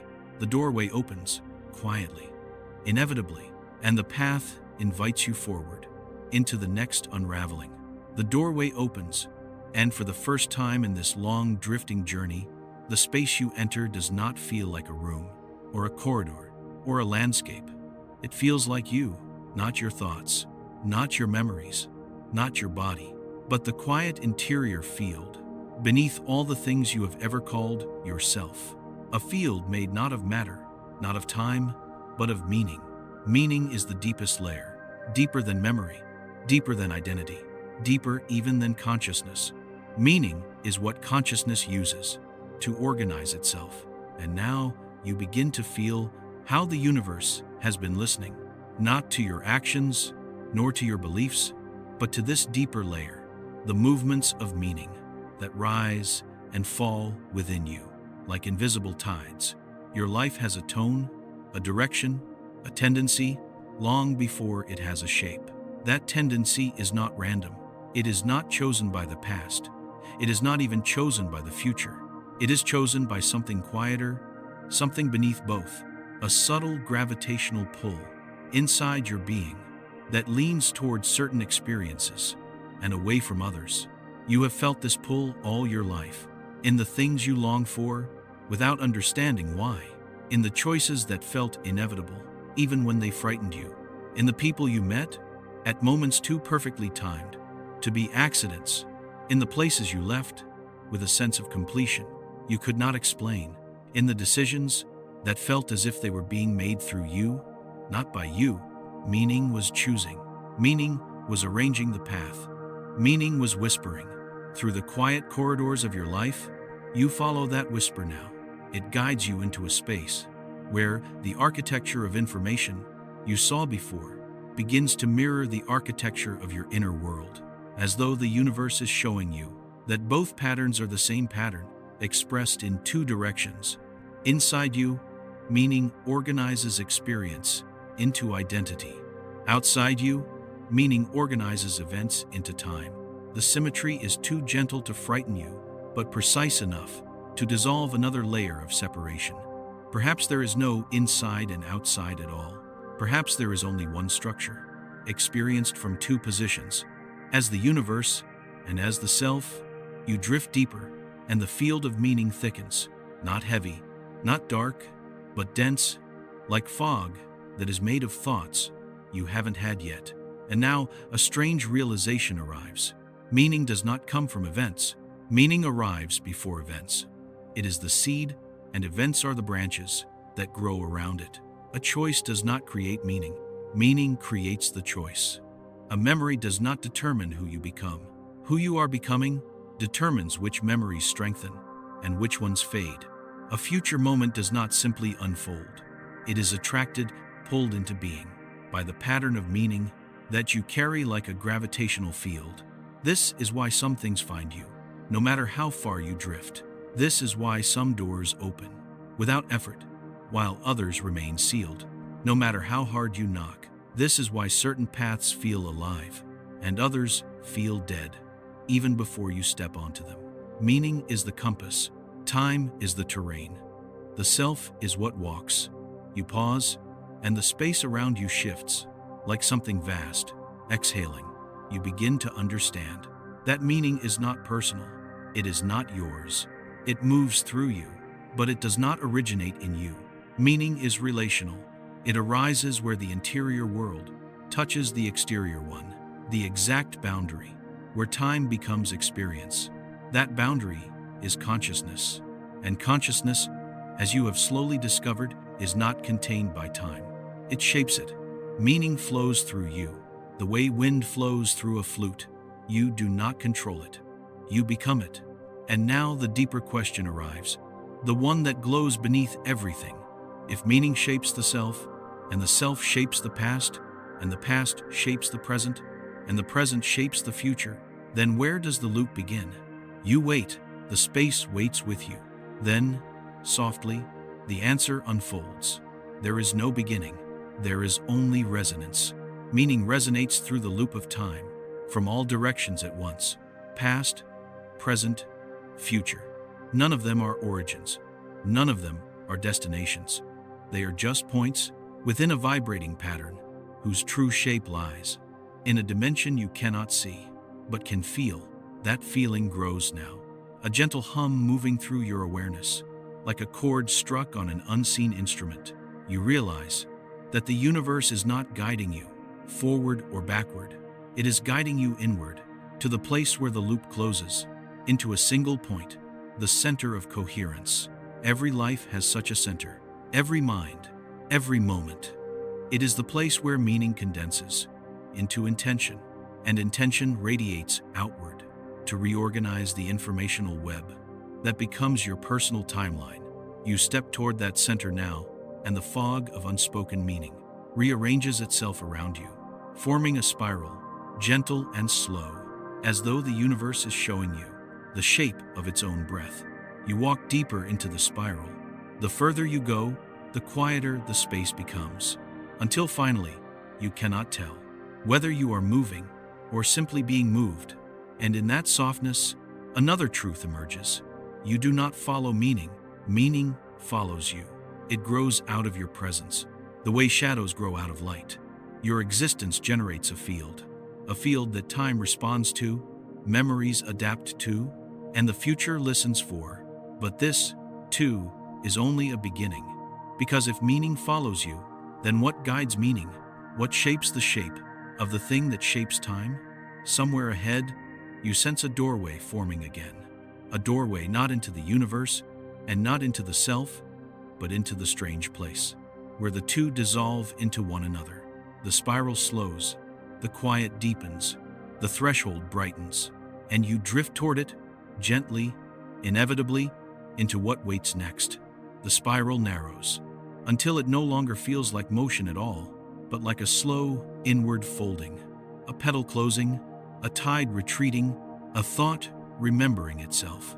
You step into the narrowing, and something strange happens. The space around you begins to behave the way memory behaves, not stable, not unstable, but reactive, shifting slightly each time your attention moves. It takes a moment to realize what you are seeing. You are standing inside the field, where memories are formed, not the biological process, not the neural circuitry, but the deeper, earlier layer, the place where experience first becomes interpretable, first takes on weight, first decides whether it will follow you into the story you call identity, or dissolve back into the ocean of everything else. Here, memories are not objects, they are ripples, some bright, some dim, some trembling with the possibility of never fully settling. You reach toward one, and the ripple sharpens, gaining edges, gaining meaning, gaining a kind of gravity that pulls other ripples toward it. You step back, and it smooths out again, as if waiting for you to decide its role in the architecture of your life.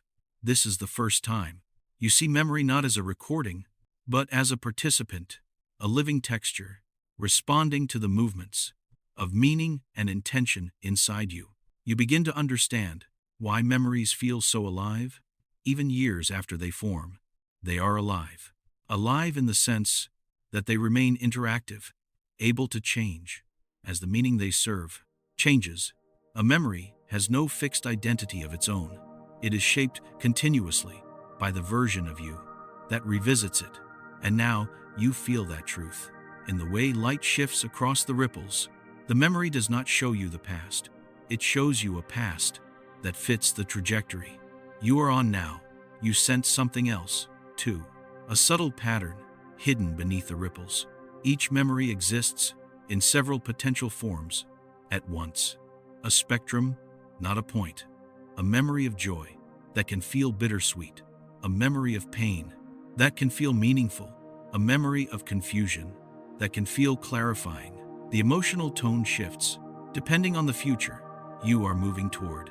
You exhale and the ripples respond, spreading into wider rings as though acknowledging that a part of you has finally noticed their true role. Memories are not archives. They are negotiations. Negotiations between what happened, what it felt like, and what your future self will need it to mean. The space around you deepens, as if giving you permission to see even more clearly. A darker ripple catches your attention, one that seems heavier, less fluid, as though it has been held with the same interpretation for many years. When you step closer, it reveals its secret. This memory has grown rigid, not because it is unchangeable, but because your story once required it to be unchangeable. Pain that gave you direction, fear that gave you vigilance, hope that gave you endurance, loss that gave you clarity.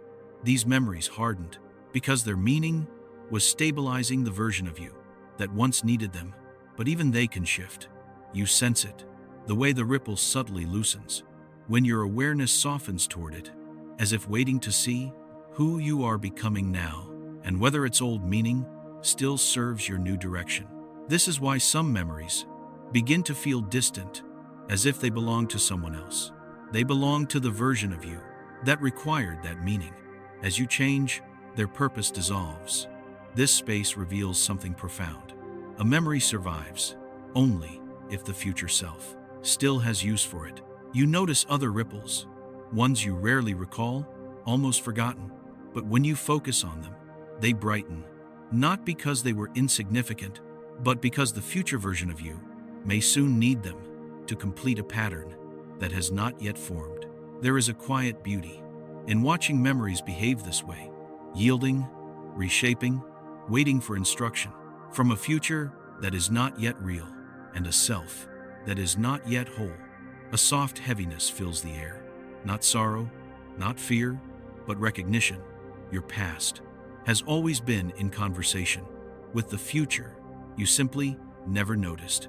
The language, the ripples around you begin to shift again, and you realize something new. The fluidity of memory is not a flaw. It is evidence of intelligence. Not personal intelligence, but the intelligence of the system itself. If the universe needs coherence, and if coherence requires meaning, and if meaning evolves with identity, then memory must remain malleable to support the structure. As it transforms, rigid memories collapse the future. Fluid memories support it. You walk deeper, and the ripples expand into a vast surface, a lake of possibilities, only lightly held together by the gravity of who you believe you are. But the gravity shifts. As you walk, your story updates itself. With every step, this is when the space reveals another layer, one you were not expecting. Among the ripples, you see faint outlines of memories you never had, ghost versions, alternate interpretations, events that could have been meaningful, but were never selected by the identity you lived at the time. Not fantasies, not fabrications, potential recollections from forks in your life that remained unchosen. You feel no fear, only a slow, widening sense of awe.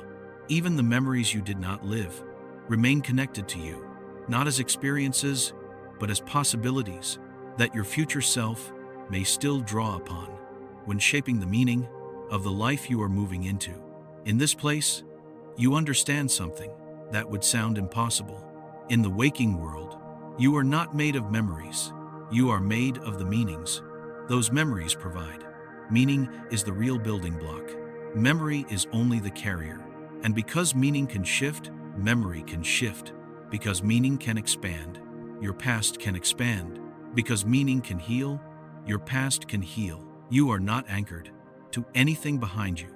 Everything behind you is willingly adjusting to support the direction in which you are beginning to lean. One ripple brightens more intensely, and you step toward it. It feels like a doorway made not of light, but of reinterpretation. The threshold you cross when a memory finally changes because you have. Something waits on the other side, not an answer, but a deeper mechanism, the one that determines how memories know when to change, why certain interpretations arise, and what intelligence coordinates the shifting of your personal timeline.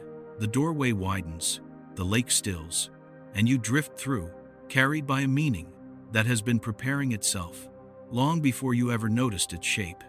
The doorway of reinterpretation closes behind you without a sound, and the space ahead feels different from anything you've stepped into before. Not fluid like memory, not symmetrical like information, but layered, as though several versions of reality are resting on top of each other, waiting for you to understand why you can sense them, even when you cannot see them. This is the place where meaning becomes instruction. Not instruction in words, not instruction in logic, but a silent shaping force that moves through the architecture of your being, the way wind moves through a forest, gentle, persistent, and unmistakably deliberate. The air here carries a faint tension, a quiet conflict, as though something within you and something within the universe are trying to synchronize, but have not yet found the exact point of resonance. You feel it, not as discomfort, but as anticipation, a sense that a deeper mechanism is about to reveal itself. You take a step, and the layered space shifts. One layer shows the version of your past you remember. Another shows the version you could have remembered. A third shows a version you have never considered, yet somehow recognize. They do not fight for dominance, they wait. You understand suddenly that these layers are not competing histories. They are interpretive frameworks, potential ways your life could make sense. A memory is not chosen because it is true. It is chosen because it supports coherence. This realization opens the interior for a moment, and through that opening, you feel the deeper conflict. If memories shift, if meanings drift, if interpretations realign themselves in response to who you are becoming, then what holds the self together at all? What prevents you from dissolving across possibility the way the past does? Where is the center? The question hovers in front of you, and the space responds. The layers begin to move, sliding toward one another, folding, merging, becoming a single plane so vast it feels infinite. This plane is not memory. It is not identity. It is the foundation beneath both. It is attention. The self does not emerge from what you remember. It emerges from what you give meaning to. Attention is the sculptor. Memory is the clay. Where you place your attention is what becomes real to you. Not because the universe demands it, but because the architecture of experience cannot form without a focal point. And now you begin to understand why your past has always seemed to follow the emotional tone of your future. Attention moves forward into desire, fear, hope, intention, and the past rearranges so that the story behind you can support the direction ahead. You are not held together by history.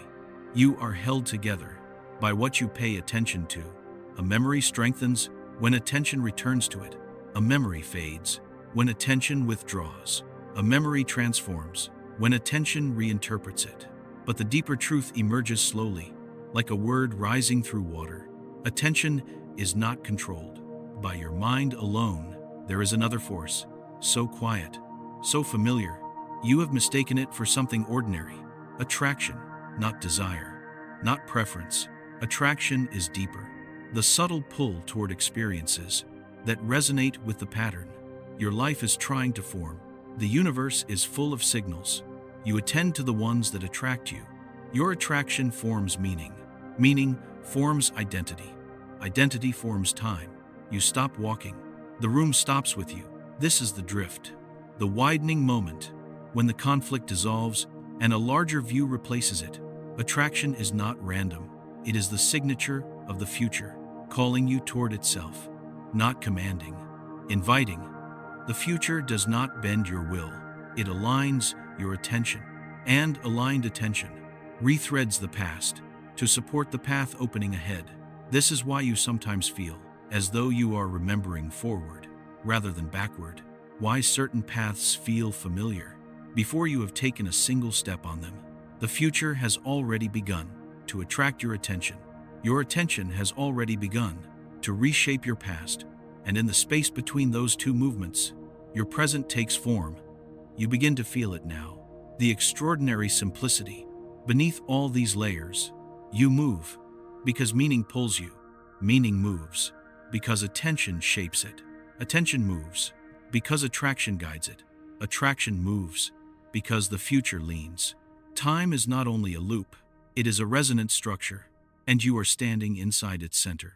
But before you can take in the full gravity of what that implies, the space softens again, melting back into the darkness that has guided you all along. You sense the next revelation, waiting just beyond the threshold. Something about how identity itself is not singular, but layered the way memories are, each layer awaiting activation. By a different future, you step toward the soft edge of the darkness, feeling it widen, open, invite. What waits next is not an answer, but another unfolding, the part of the journey where the self begins to multiply into all the versions it could become, and time rearranges to support the one that finally steps forward. The darkness opens, and instead of a single path extending forward, you find many, thin, quiet lines of possibility, stretching outward like threads that have been waiting in stillness for your awareness to touch them. The moment you see them, they brighten, not all at once, not uniformly, but in different intensities, as though each one responds to a different version of you. You understand immediately what this place is. It is not the future. It is not the past.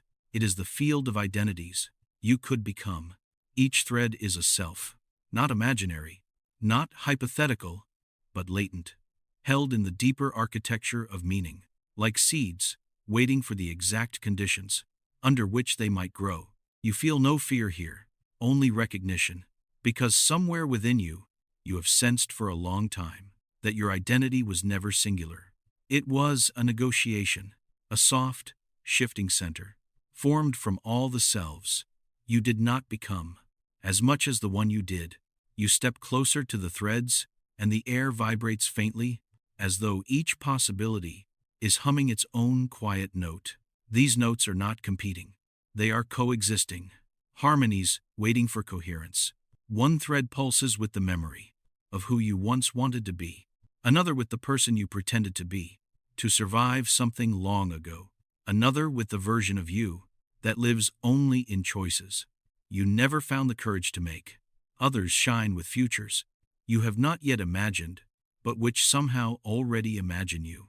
You reach out, without intending to, and a thread brightens, a version of you that feels both foreign and deeply familiar, as though it remembers you from a future that has not yet unfolded. A quiet realization forms. Identity is not chosen once. It is chosen continuously, and each choice sends a signal backward through the architecture you came from, changing how the past feels, changing which memories strengthen, changing which meanings rise to the surface. Identity reshapes time. As surely as time reshapes identity, you let that awareness sink in, like warm water spreading outward from your chest. The threads shimmer, and you notice something subtle. They are not all the same length. Some barely extend forward, dim and brief, selves that could exist, but cannot sustain themselves. Others stretch far, glowing with steady light. Selves that feel coherent, aligned, possible in a way that feels almost inevitable. What determines the length? A quiet answer arrives before you can ask. Coherence. A self that cannot cohere with your deepest meaning, cannot persist.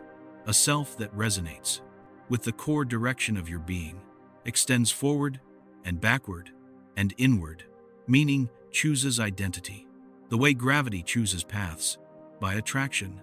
You step among the threads, and they move like grass in a slow wind. Each thread responds to a different emotion, a different memory, a different intention within you. You realize then that the self you currently inhabit is not a single thread at all. It is the braid formed by whichever possibilities you have unconsciously aligned with.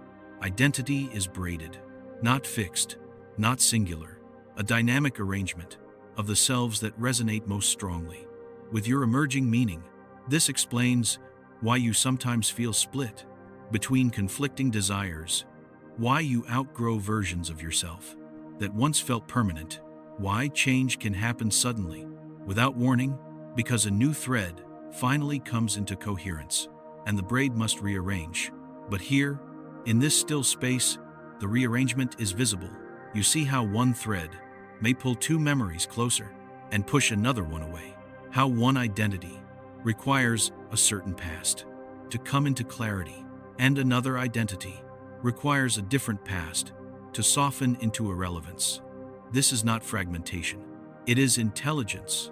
It is the universe, allowing you to try on multiple trajectories and letting meaning decide which one will carry your life forward.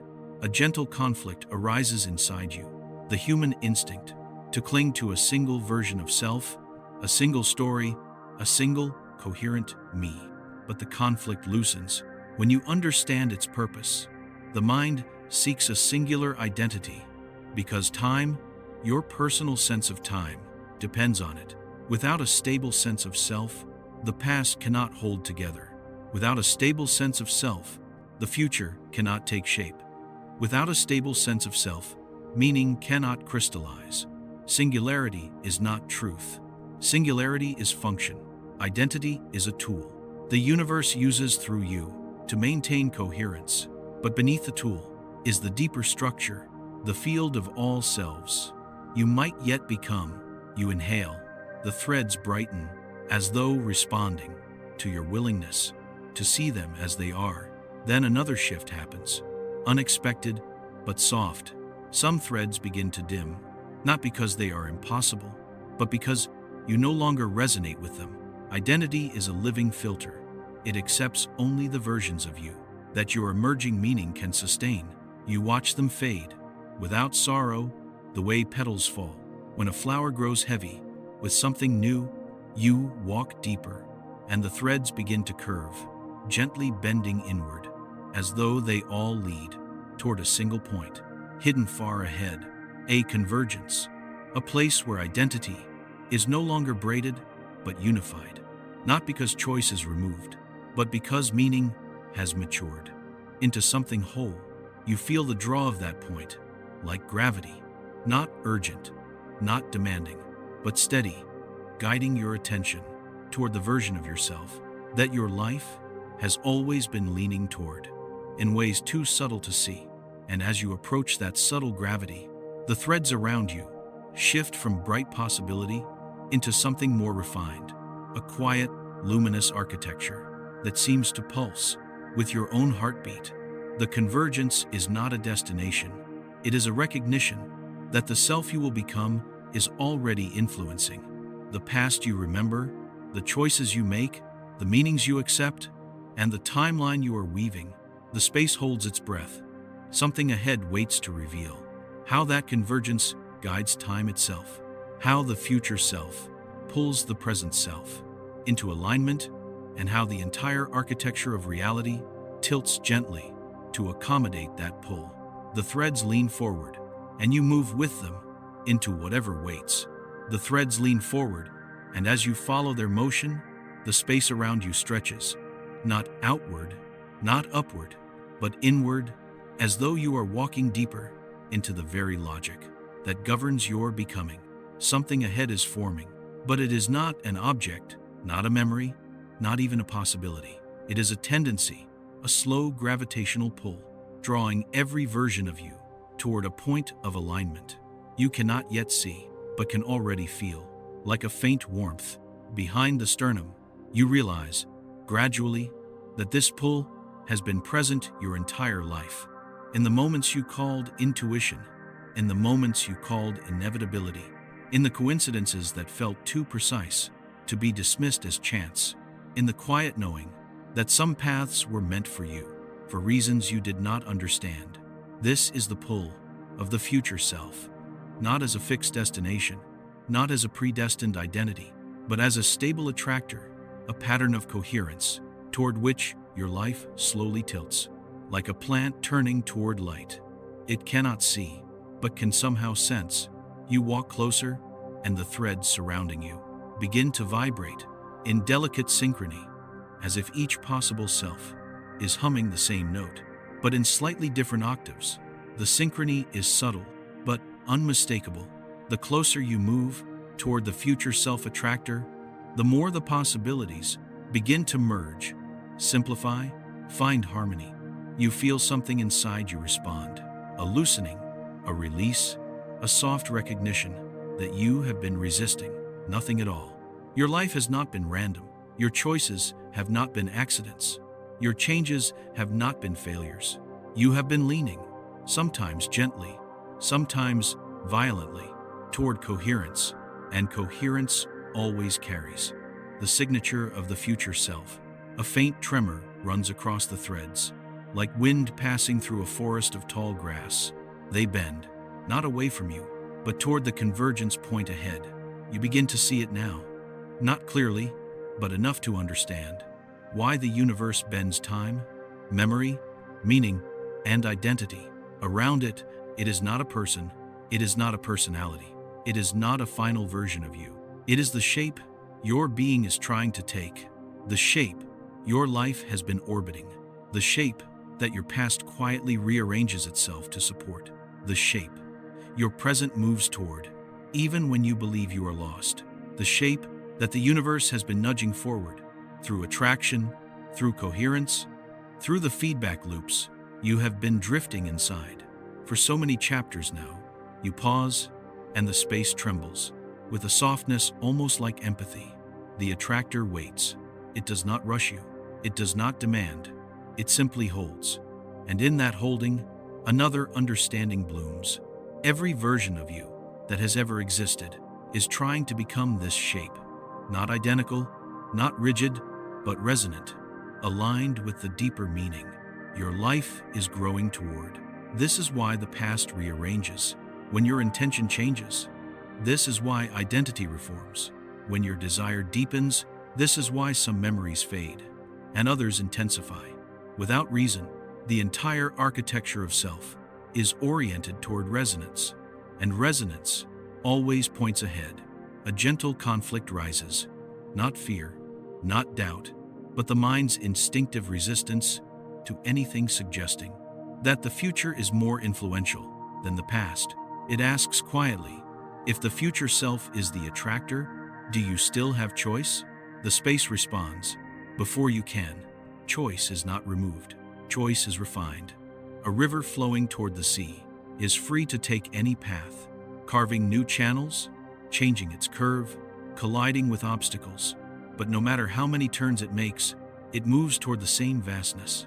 The future self is not a command. It is the sea. You are the river. Your choices shape the route, the rhythm, the unfolding, but the direction of coherence remains the same. This realization softens something you have carried for years. The sense that you must figure out who you are meant to be. You do not need to figure it out. You are already being pulled. You exhale, and the threads around you bloom with light, as though your breath has signaled readiness. The attractor ahead brightens, still shapeless, still undefined, but unmistakably alive. In the way a silent idea can be alive long before it becomes a thought. You step forward again. The ground beneath you is no longer made of darkness, or ripples, or informational lattice. It is made of becoming, the quiet material from which time itself emerges. Each step you take changes the structure behind you. You can feel it now, the past reorganizing to support the direction you walk in. It does not fight, it follows. You glance back and catch the faintest shimmer, timelines bending, meanings rethreading, memories aligning. So your story remains coherent. with the path you are now choosing. This is not illusion. It is participation. Reality is aligning itself to accommodate your next choice. And now, the drift deepens, the space around you opening once more, as though preparing you for an insight even softer, even stranger. The attractor ahead is not only a future version of you, it is also the version of the universe that requires you. Not because you are central, not because you are chosen, but because coherence is relational. The future self and the future universe co-emerge. They shape each other. They refine each other. They become possible. Together, you feel the truth of it vibrate through the threads. You are not moving toward a future. A future is moving toward you. And the shape it takes depends on the shape your becoming chooses. Another doorway begins to form. Its outline faint, its interior vast. It is not the doorway to destiny, nor to knowledge, nor to identity. It is the doorway through which the future reveals why it has been pulling you so gently all this time. The threads brighten, the air stills, the threshold opens, and you move toward it, carried by coherence, into whatever waits. Next, the threshold opens, but instead of pulling you forward, it seems to pull the world around you into a softer focus, as though reality itself is preparing a gentler ground for something delicate that cannot be revealed. In turbulence, the atmosphere changes, not dramatically, just enough that you feel a loosening, a widening, a quiet clarity beginning to form. It is the first sign that you have entered the region where understanding must slow so it can deepen. A sensation arrives, not a thought, not an image, but a settling, as if all the motion of time has taken one careful breath and released it. You begin to sense that this part of the journey is not about discovering something new, but about seeing clearly what has already been unfolding inside you. For many chapters now, the space around you is vast, open, uncomplicated, like a blank canvas stretching into the dark. At first it feels empty. Then you realize it is not empty at all. It is clear. Clarity is its own kind of presence. You take a step, and the clarity follows, gentle as mist parting around your hands. This is where the universe begins to show you how the complexities you witnessed find their simplest form. The feedback loops, the threads of identity, the rearranging past, the converging versions of self, all of them rest on a foundation you are only now beginning to feel. Stillness, not the stillness of nothingness, but the stillness of alignment. The deeper you walk, the more obvious it becomes that beneath every shifting pattern, every timeline, every memory, every possibility, there is a quiet field that does not change, a field that holds shape even when meaning transforms, and the story of your life rewrites itself around your becoming. This field is not made of identity. It is not made of thought. It is not made of memory or possibility or time. It is made of awareness. Awareness is what remains when all the versions of you fall silent. It is the ground on which the future self stands and the surface to which the past self clings. It is not the self. It is the space in which the self appears. Your breath deepens. Without your choosing, you feel the awareness, not as I, not as a character in a timeline, but as a steady presence that has witnessed every rearrangement your life has ever undergone. The awareness did not bend when your past shifted. It did not tremble when your identity tilted. It did not move when the future pulled. It remained. This is the beginning of the refinement, the part of the journey where the universe reveals what within you is stable, even when time is not. You look into the vast quiet, and the quiet looks back, mirroring your presence, without reflecting any shape. A soft insight appears. The universe is not shaped by who you think you are, but by the awareness beneath who you think you are. Awareness is the anchor. In a world where the past moves, the future leans, and identity flows like water, you breathe again, and the space brightens, not with light, but with comprehension. You begin to understand that all the complexity you have traveled through is held together by something extremely simple: the fact that you are aware of traveling through it. Awareness is the stable point in a system of unstable meanings. Awareness is the listener in a universe made of whispers. Awareness is the quiet surface on which time draws its patterns, and as this clarity expands, the universe gently reveals the next layer. Awareness is not connected to the past or the future. It is connected to the movement between them. It is the hinge, the meeting point, the witness, and the bridge. Time cannot exist without this hinge, and you cannot exist without passing through it. The space grows even quieter, as though preparing you for something subtle. A realization arrives slowly, a soft tide rising in your chest. What you call you is the shape awareness takes. When it moves through meaning, identity shifts because meaning shifts. Meaning shifts because the future leans. Memory shifts because the past responds. Time shifts because coherence demands it. But awareness does not shift. It holds, it watches, it remains, and the deeper you recognize this, the more the field around you settles, as though the universe has been waiting for you to find the place where movement ends and clarity begins. But this clarity is not the destination. It is preparation. Something ahead wants to reveal what happens when the universe and the self enter perfect alignment. When meaning, memory, identity, and intention all resonate through the same center, the next unfolding is already forming. You can feel it, like a faint shape, pressing gently against the edge of awareness. The space holds its breath, and you move toward the soft outline of what waits next.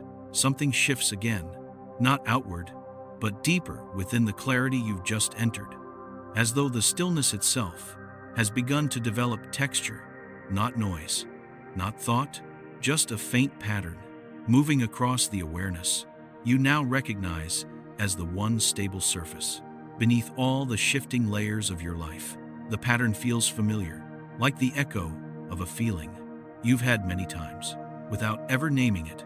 A subtle tension, a quiet restlessness, a sense that even within the calmest moments, something beneath awareness is still rearranging itself. You pause, and the pattern becomes clearer.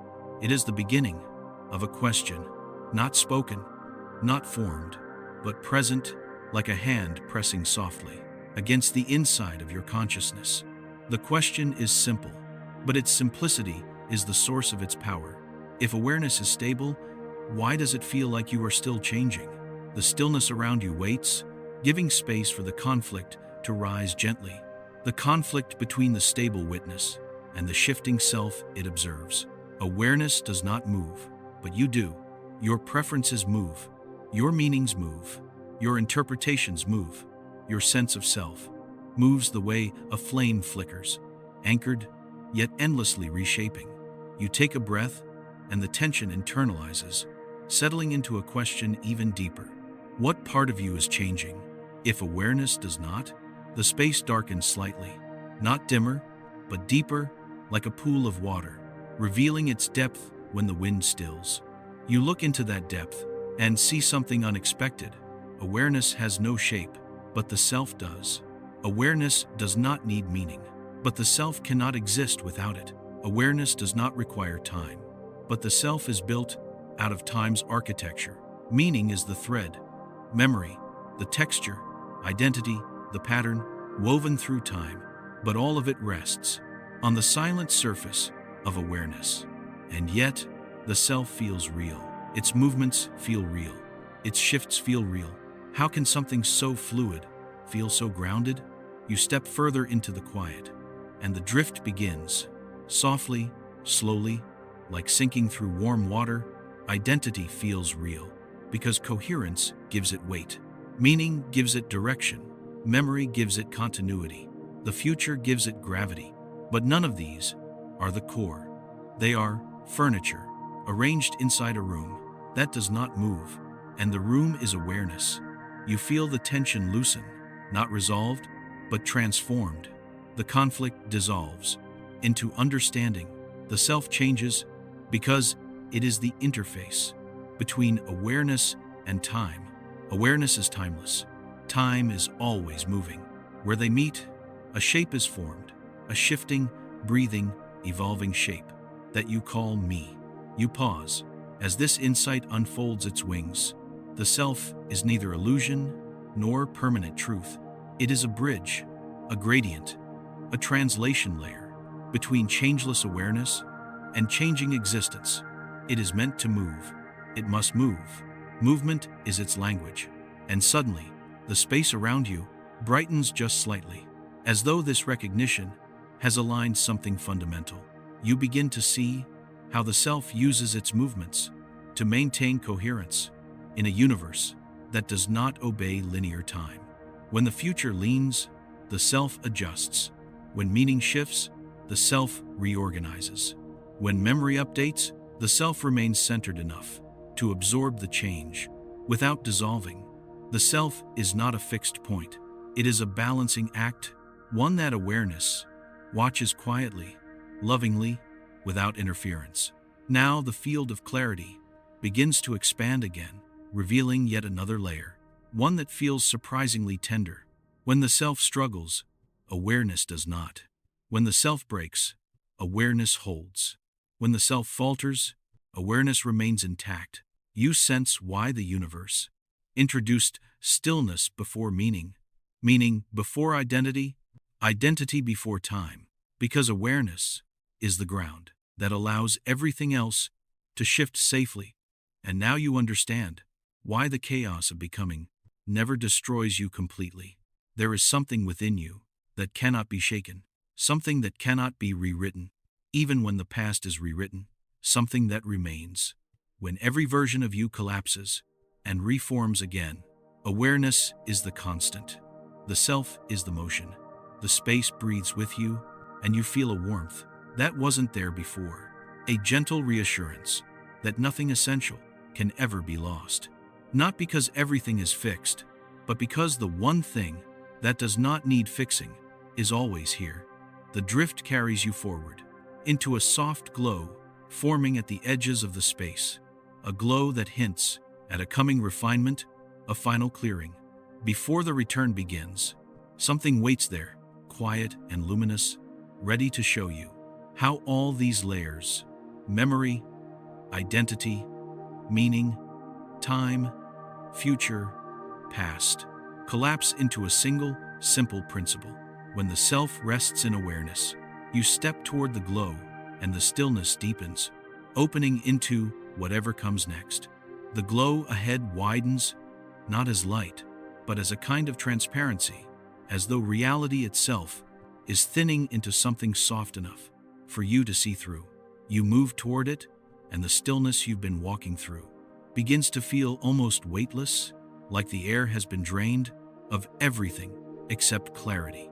This is the part of the journey where the universe stops adding layers and begins removing them, where complexity gives way to simplicity, where meanings stop branching outward and begin folding inward toward a single center. The center is not yet visible, but you can feel it, the same way you can feel warmth. Before you see the fire, the transparency grows, and slowly you realize what you are seeing. Time, not as a structure, not as a sequence, not as a line, but as something thin, something porous, something that only looks solid when the self is moving fast and becomes almost invisible. When the self becomes still, for the first time, time feels fragile, not weak, delicate, not breakable, permeable, as though you could slip your hand through it and touch something. On the other side, a breath moves through you, light as a sigh, as the next layer reveals itself. The past, so heavy when you began, now feels weightless, not because it has vanished, but because you are seeing it without the interpretations that once held it in place. A memory appears in front of you, one that once carried weight, but now it floats, untethered, softened by the clarity surrounding it. You reach toward it gently, and it responds with a ripple so subtle you might have missed it if you weren't this quiet inside. It is becoming transparent too. You begin to understand why. The past becomes heavier, the faster the self tries to move. But when the self rests, the past loses density. It becomes what it truly is, a shape made of meaning, not an anchor made of fact. You watch another memory rise, another ripple, another softened image that once felt permanent, but now feels like a reflection on water, accurate, present, but free to shift when the wind changes. You inhale again, and something inside you falls into place. The universe is showing you how time thins when awareness strengthens. The more aware you become, the less rigid time appears. The less rigid time appears, the more fluid meaning becomes. The more fluid meaning becomes, the more softly the past sits in your hands. You didn't come here to erase the past. You came here to see through it.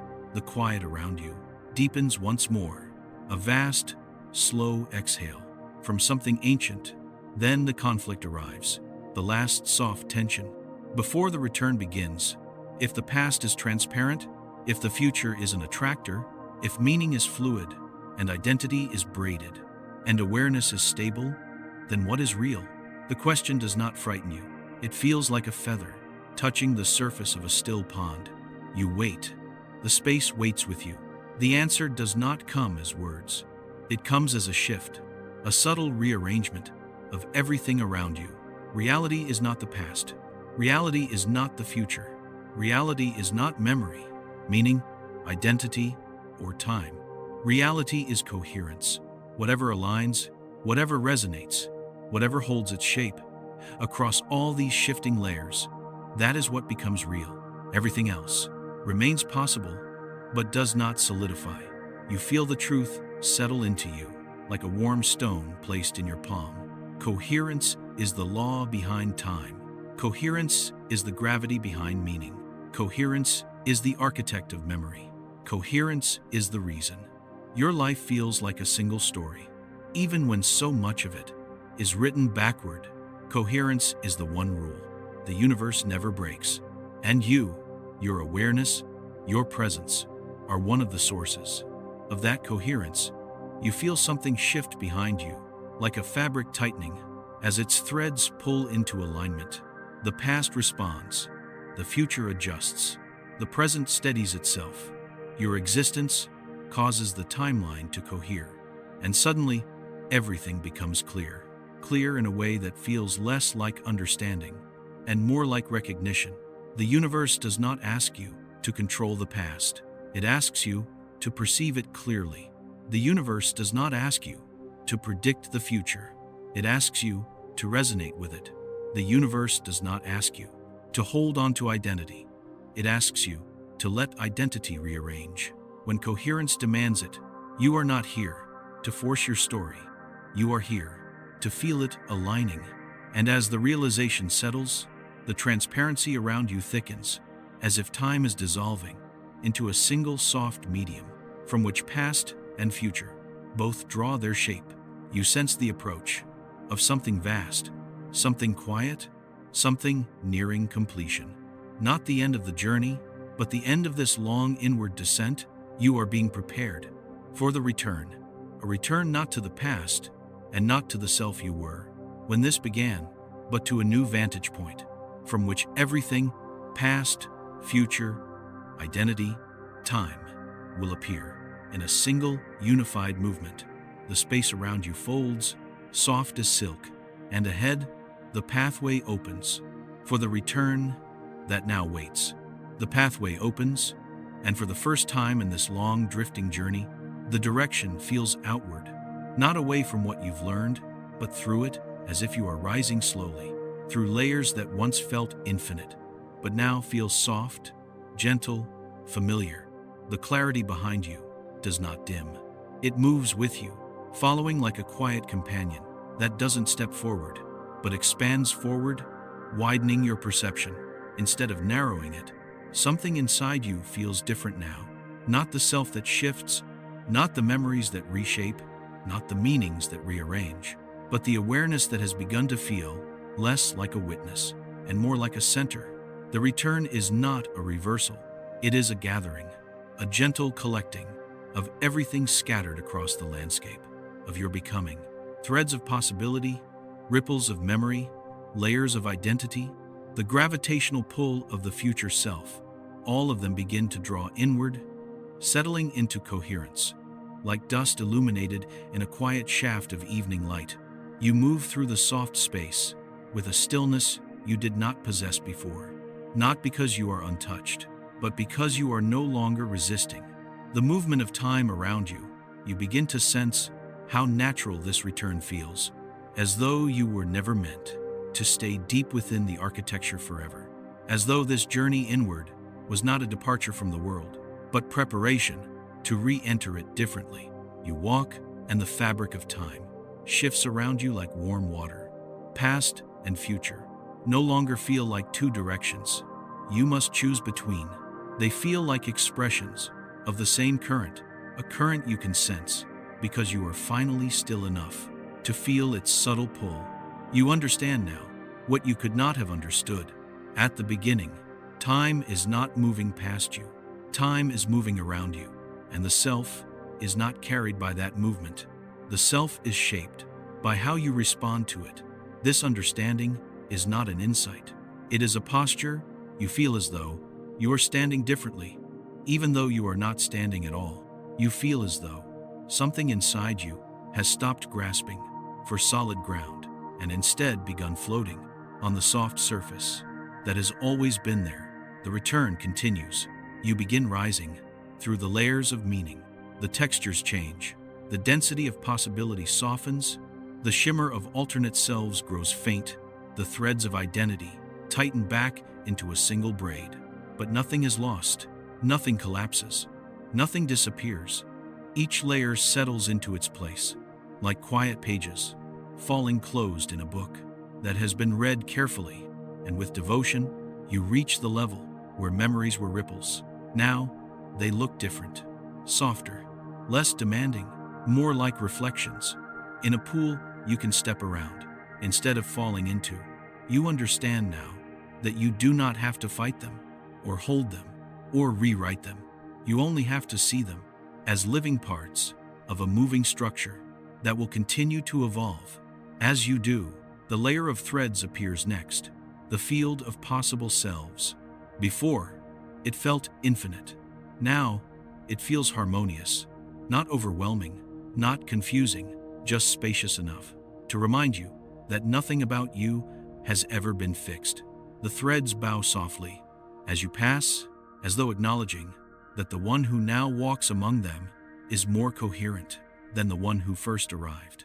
You rise through the informational architecture, the lattice of causes and effects you once believed were rigid, but now see as responsive, alive, fluid. The lattice shifts just slightly, in recognition, as though time itself is adjusting its alignment to match the clarity you now carry. You keep rising. Meaning becomes lighter. Identity becomes quieter. The movements of the universe feel less like external forces and more like resonances that were always part of you. And then, after a long silence, you notice something unexpected.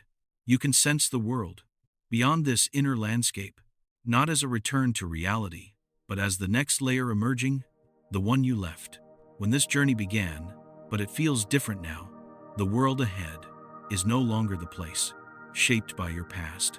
It is the place shaped by your coherence. You sense that when you step through, time will feel different, memory will feel different, choice will feel different. You will feel different, not because anything external changes, but because you will be entering the world from the inside out, not carried by time, but centered in the awareness that shapes time around you.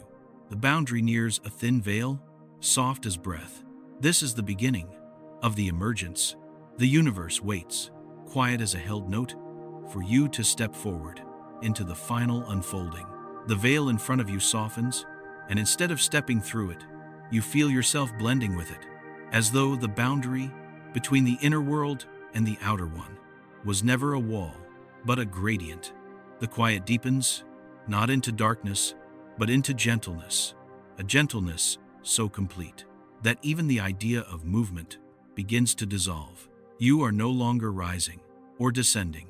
You are floating, in a space where direction has lost its meaning.